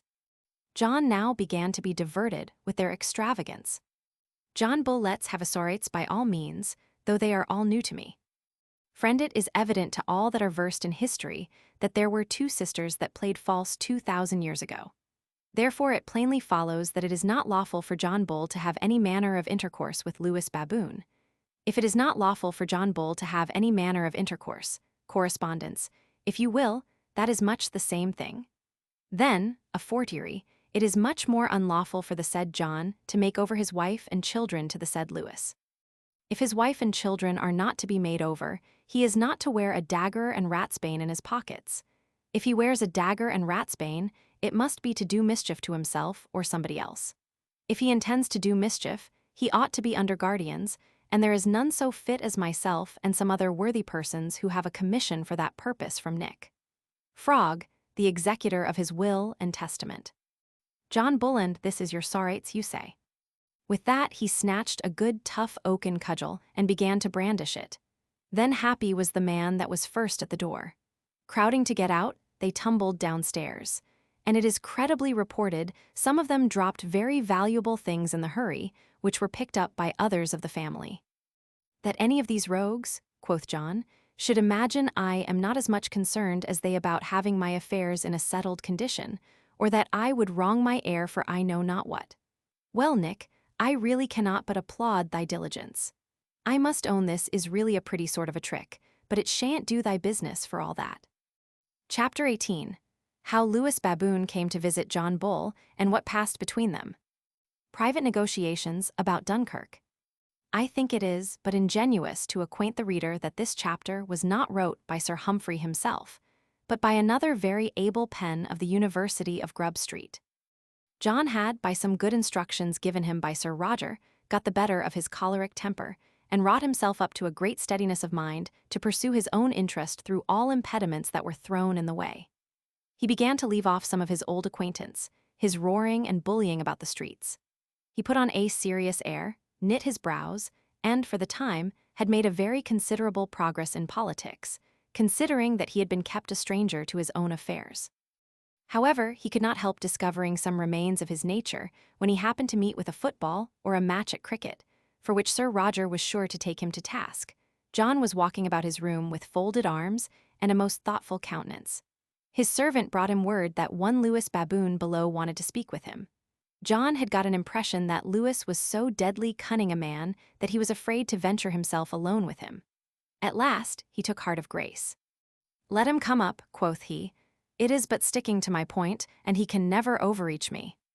Lewis Baboon, Monsieur Bull, I will frankly acknowledge that my behavior to my neighbors has been somewhat uncivil, and I believe you will readily grant me that I have met with usage accordingly. I was fond of backsword and cudgel play from my youth, and I now bear in my body many a black and blue gash and scar, God knows. I had as good a warehouse and as fair possessions as any of my neighbors, though I say it.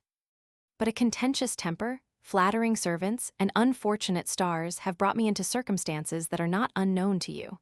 These my misfortunes are heightened by domestic calamities, that I need not relate. I am a poor old battered fellow, and I would willingly end my days in peace. But alas! I see but small hopes of that, for every new circumstance affords an argument to my enemies to pursue their revenge. Formerly I was to be banged because I was too strong, and now because I am too weak to resist, I am to be brought down when too rich and oppressed when too poor. Nick, Frog has used me like a scoundrel. You are a gentleman, and I freely put myself in your hands to dispose of me as you think fit. John Bull, look you, Master Baboon, as to your usage of your neighbors, you had best not dwell too much upon that chapter. Let it suffice at present that you have been met with. You have been rolling a great stone uphill all your life, and at last it has come tumbling down till it is like to crush you to pieces. Plain dealing is best. If you have any particular mark, Mr. Baboon, whereby one may know when you fib and when you speak truth, you had best tell it me, that one may proceed accordingly. But since at present I know of none such, it is better that you should trust me than that I should trust you. Lewis Baboon, I know of no particular mark of veracity amongst us tradesmen but interest, and it is manifestly mine not to deceive you at this time. You may safely trust me, I can assure you. John Bull, the trust I give is, in short, this: I must have something in hand before I make the bargain, and the rest before it is concluded. Lewis Baboon, to show you I deal fairly, name your something. John Bull, I need not tell thee, old boy, thou canst guess.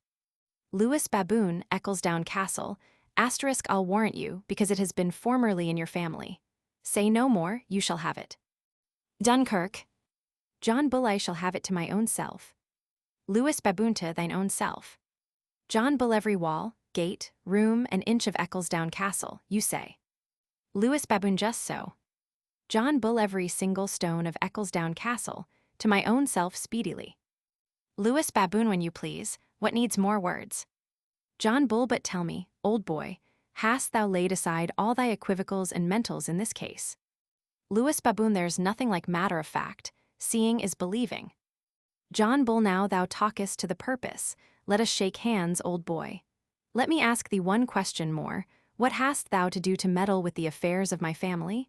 To dispose of my estate, old boy. Lewis Baboon, just as much as you have to do with the affairs of Lord Strutt. John Bull, I, but my trade, my very being was concerned in that. Lewis Baboon, and my interest was concerned in the other.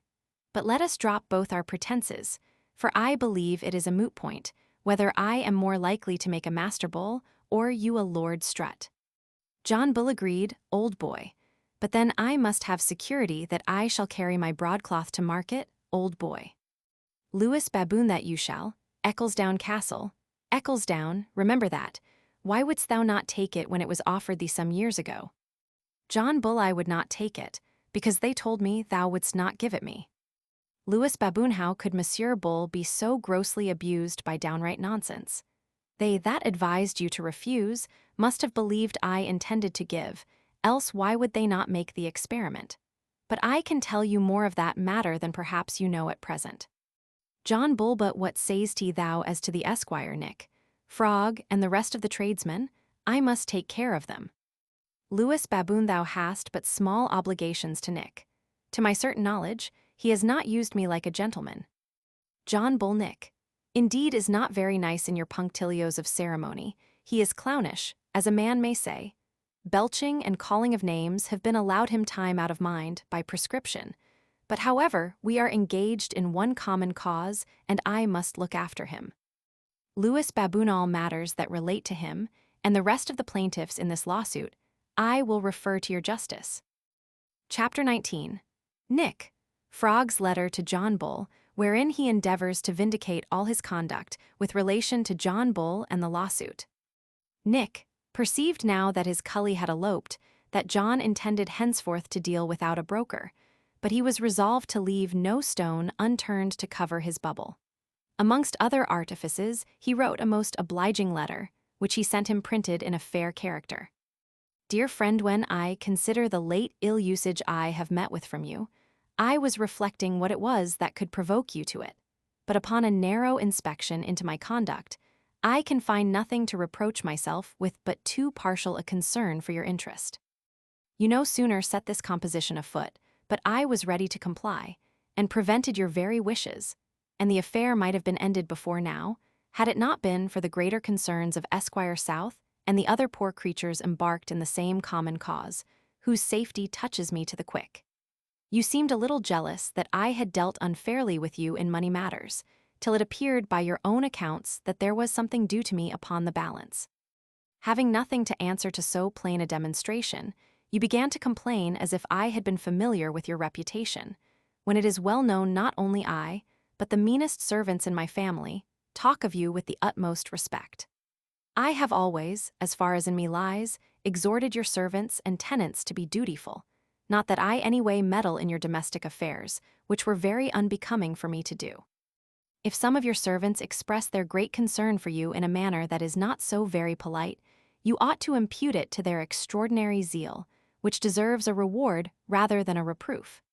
You cannot reproach me for want of success at the salutation, since I am not master of the passions and interests of other folks. I have beggared myself with this lawsuit, undertaken merely in complaisance to you, and if you would have had but a little patience, I had still greater things in reserve that I intended to have done for you. I hope what I have said will prevail with you to lay aside your unreasonable jealousies, and that we may have no more meetings at the salutation, spending our time and money to no purpose. My concern for your welfare and prosperity almost makes me mad. You may be assured I will continue to be your affectionate friend and servant, Nick Frog. Substance of the state's letter. John received this with a good deal of sang-froid.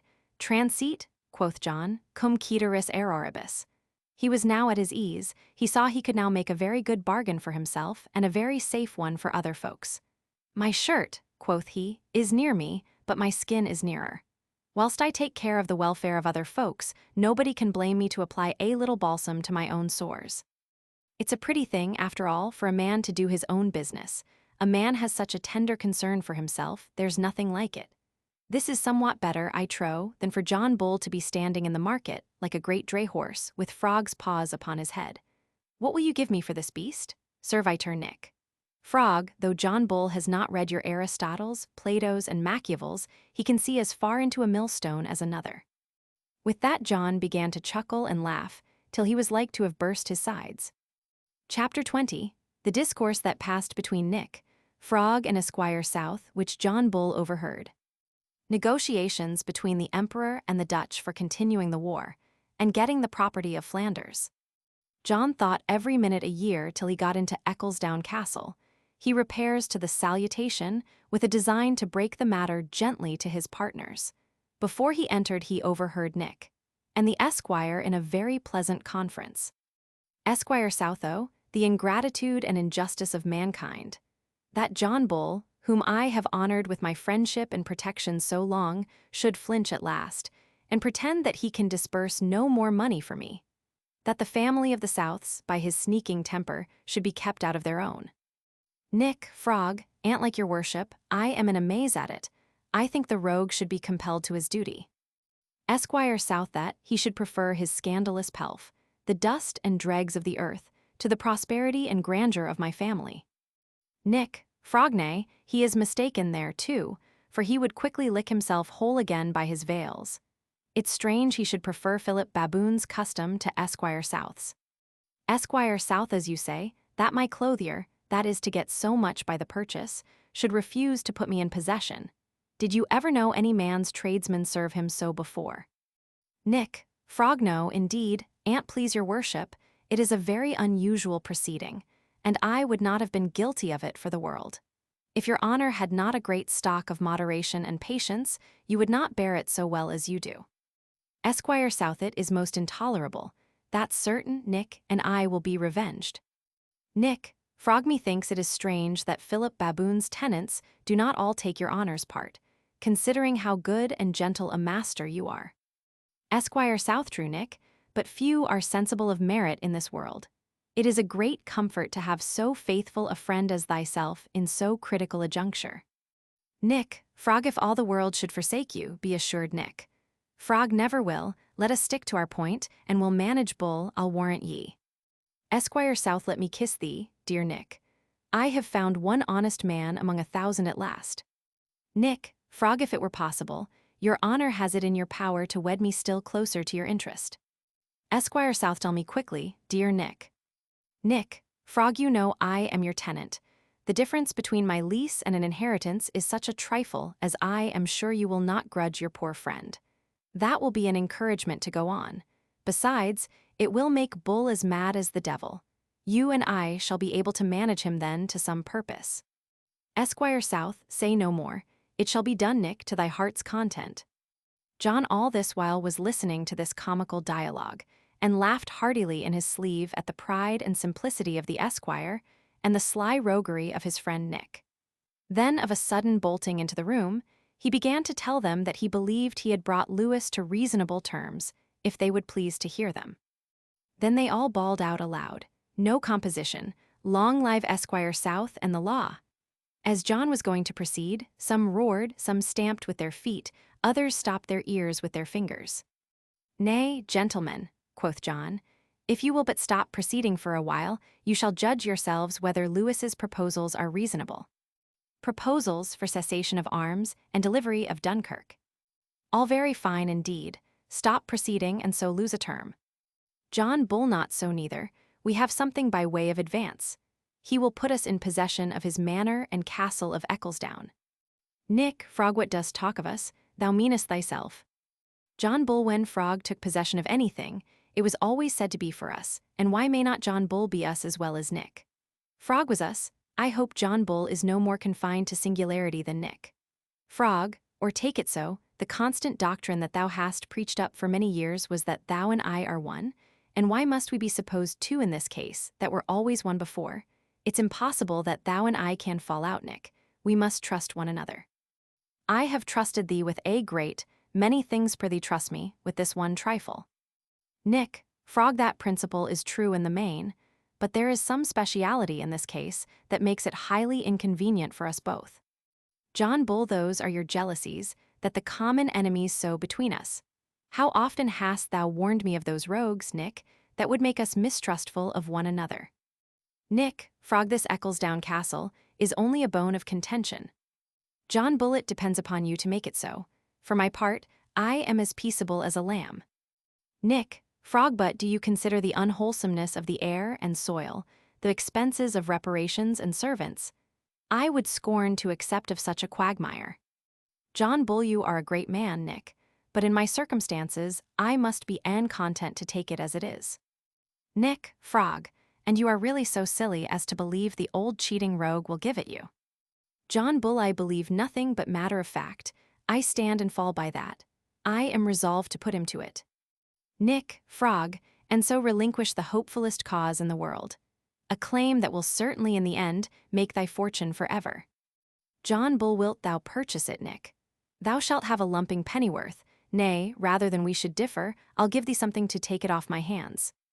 Nick, Frog, if thou wouldst but moderate that hasty, impatient temper of thine, thou shouldst quickly see a better thing than all that. What shouldst thou think to find old Lewis turned out of his paternal estates and mansion house of Claypole? Would not that do thy heart good, to see thy old friend Nick, Frog, Lord of Claypole?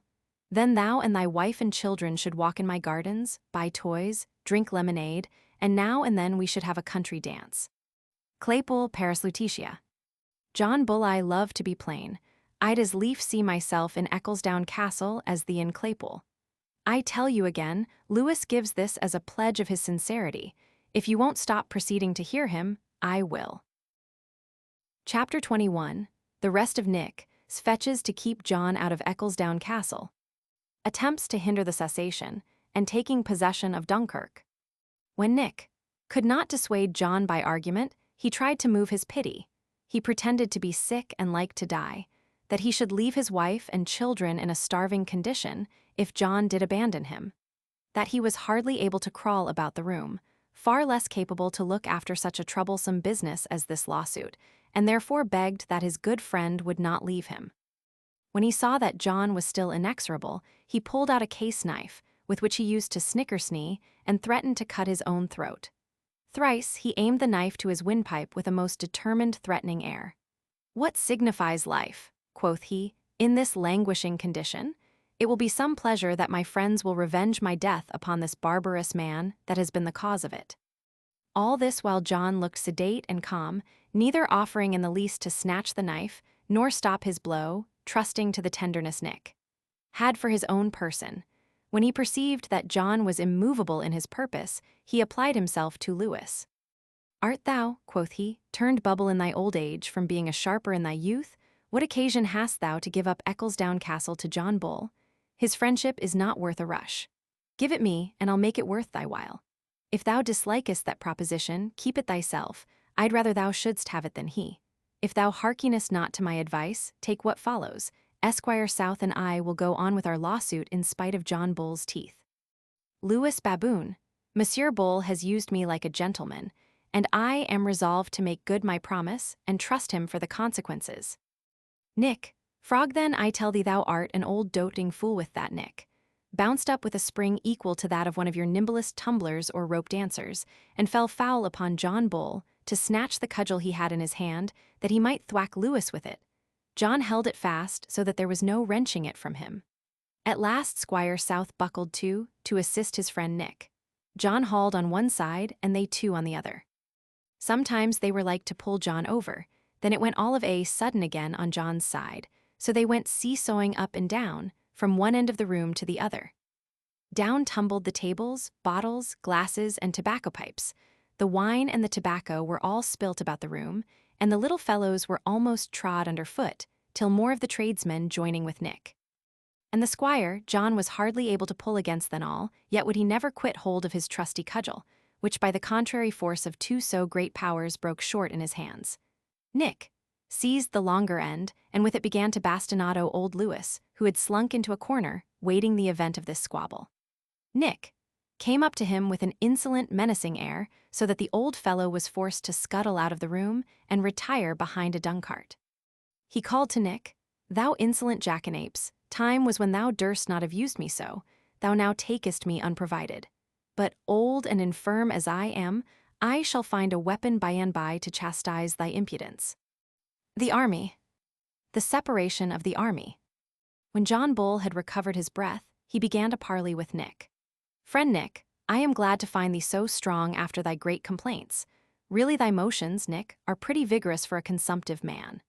As for thy worldly affairs, Nick, if it can do thee any service, I freely make over to thee this profitable lawsuit, and I desire all these gentlemen to bear witness to this my act and deed. Yours be all the gain, as mine has been the charges. I have brought it to bear finely. However, all I have laid out upon it goes for nothing. Thou shalt have it with all its appurtenances. I ask nothing but leave to go home. Nick, Frog, the counsel are feed, and all things prepared for a trial. Thou shalt be forced to stand the issue. It shall be pleaded in thy name as well as mine. Go home if thou canst. The gates are shut, the turnpikes locked, and the roads barricaded. Difficulty of the march of part of the army to Dunkirk. John, believe in these very ways, Nick, that thou toldest me were as open to me as thyself. If I can't pass with my own equipage, what can I expect for my goods and wagons? I am denied passage through those very grounds that I have purchased with my own money. However, I am glad I have made the experiment.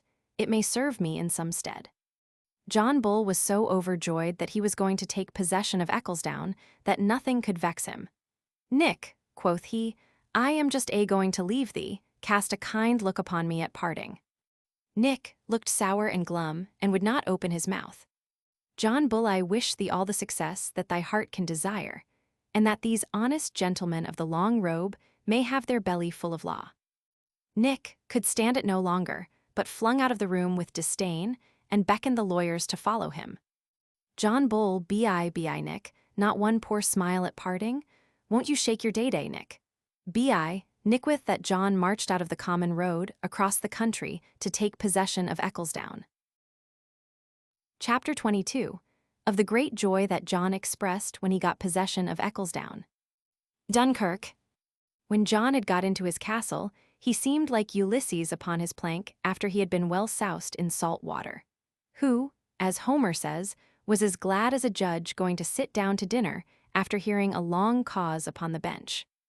I dare say John Bull's joy was equal to that of either of the two. He skipped from room to room, ran upstairs and downstairs, from the kitchen to the garrets, and from the garrets to the kitchen. He peeped into every cranny. Sometimes he admired the beauty of the architecture and the vast solidity of the mason's work. At other times, he commended the symmetry and proportion of the rooms. He walked about the gardens, he bathed himself in the canal, swimming, diving, and beating the liquid element like a milk-white swan. The hall resounded with the sprightly violin and the martial hautbois. The family tripped it about and capered like hailstones bounding from a marble floor. Wine, ale, and October flew about as plentifully as kennel water. Then a frolic took John in the head to call up some of Nick Frog's pensioners that had been so mutinous in his family. "John Bull, are you glad to see your master in Ecclesdown Castle?" "All yes, indeed, sir." "John Bull extremely glad." "All extremely glad, sir." "John Bull swear to me that you are so." Then they began to sink their souls to the lowest pit, if any person in the world rejoiced more than they did. "John Bull, now hang me, if I don't believe you are a parcel of perjured rascals. However, take this bumper of October to your master's health." Then John got upon the battlements, and looking over he called to Nick Frog. "How d'ye do, Nick? D'ye see where I am, Nick? I hope the cause goes on swimmingly, Nick. When dost thou intend to go to Claypole, Nick? Wilt thou buy there some high heads of the newest cut for my daughters? How comest thou to go with thy arm tied up? Has old Lewis given thee a rap over thy fingers' ends? Thy weapon was a good one when I wielded it, but the butt end remains in my hands. I am so busy in packing up my goods that I have no time to talk with thee any longer. It would do thy heart good to see what wagon loads I am preparing for market. If thou wantest any good office of mine, for all that has happened I will use thee well, Nick. B.I. Nick. Postscript. It has been disputed amongst the literati of Grub Street whether Sir Humphrey proceeded any farther into the history of John Bull. By diligent inquiry, we have found the titles of some chapters, which appear to be a continuation of it, and are as follow. Chapter I. How John was made angry with the Articles of Agreement. How he kicked the parchment through the house, upstairs and downstairs, and put himself in a great heat thereby. Chapter II. How, in his passion, he was going to cut off Sir Roger's head with a cleaver. Of the strange manner of Sir Roger's escaping the blow by laying his head upon the dresser. Chapter III. How some of John's servants attempted to scale his house with rope ladders, and how many unfortunately dangled in the same. Chapter IV. Of the methods by which John endeavored to preserve the peace amongst his neighbors. How he kept a pair of stillards to weigh them, and by diet, purging, vomiting, and bleeding, tried to bring them to equal bulk and strength. Chapter V. Of false accounts of the weights given in by some of the journeymen, and of the Newmarket tricks that were practiced at the stillards. Chapter VI. How John's new journeymen brought him other guests' accounts of the stillards. Chapter VII. How Sir Swain Northey Asterisk was, by bleeding, purging, and a steel diet, brought into a consumption, and how John was forced afterwards to give him the gold cordial. King of Sweden. Chapter VIII. How Peter Bear Asterisk was overfed, and afterwards refused to submit to the course of physic. Tsar of Muscovy. Chapter IX. How John pampered Esquire South with titbits, till he grew wanton. How he got drunk with Calabrian wine, and longed for Sicilian beef, and how John carried him thither in his barge. Chapter X. How the Esquire from a fowl feeder grew dainty. How he longed for mangoes, spices, and Indian birds' nests, etc., and could not sleep but in a chintz bed. Chapters I. The Esquire turned tradesman, how he set up a china shop asterisk over against Nick Frog. The Ostend Company. Chapter XII. How he procured Spanish flies to blister his neighbors and as a provocative to himself, as likewise how he carried off Nick Frog's favorite daughter. Chapter XIII. How Nick Frog, hearing the girl squeak, went to call John Bull as a constable. Chapter XIV. How John rose out of his bed on a cold morning to prevent a duel between Esquire South and Lord Strutt. How, to his great surprise, he found the combatants drinking Geneva in a brandy shop, with Nick's favorite daughter between them. How they both fell upon John, so that he was forced to fight his way out. Chapter XV. How John came with his constable's staff to rescue Nick's daughter and break the Esquire's chinaware. Chapter XVI. Commentary upon the Spanish proverb, time and eye against any two, or advice to dogmatical politicians exemplified in some new affairs between John Bull and Lewis Baboon. Chapter XVII. A discourse of the delightful game of quadrille. How Lewis Baboon attempted to play a game solo in clubs and was bested. How John called Lewis for his king and was afraid that his own partner should have too many tricks, and how the success and skill of quadrille depends upon calling a right king. End of project. Gutenberg's The History of John Bull by John Arbuthnot.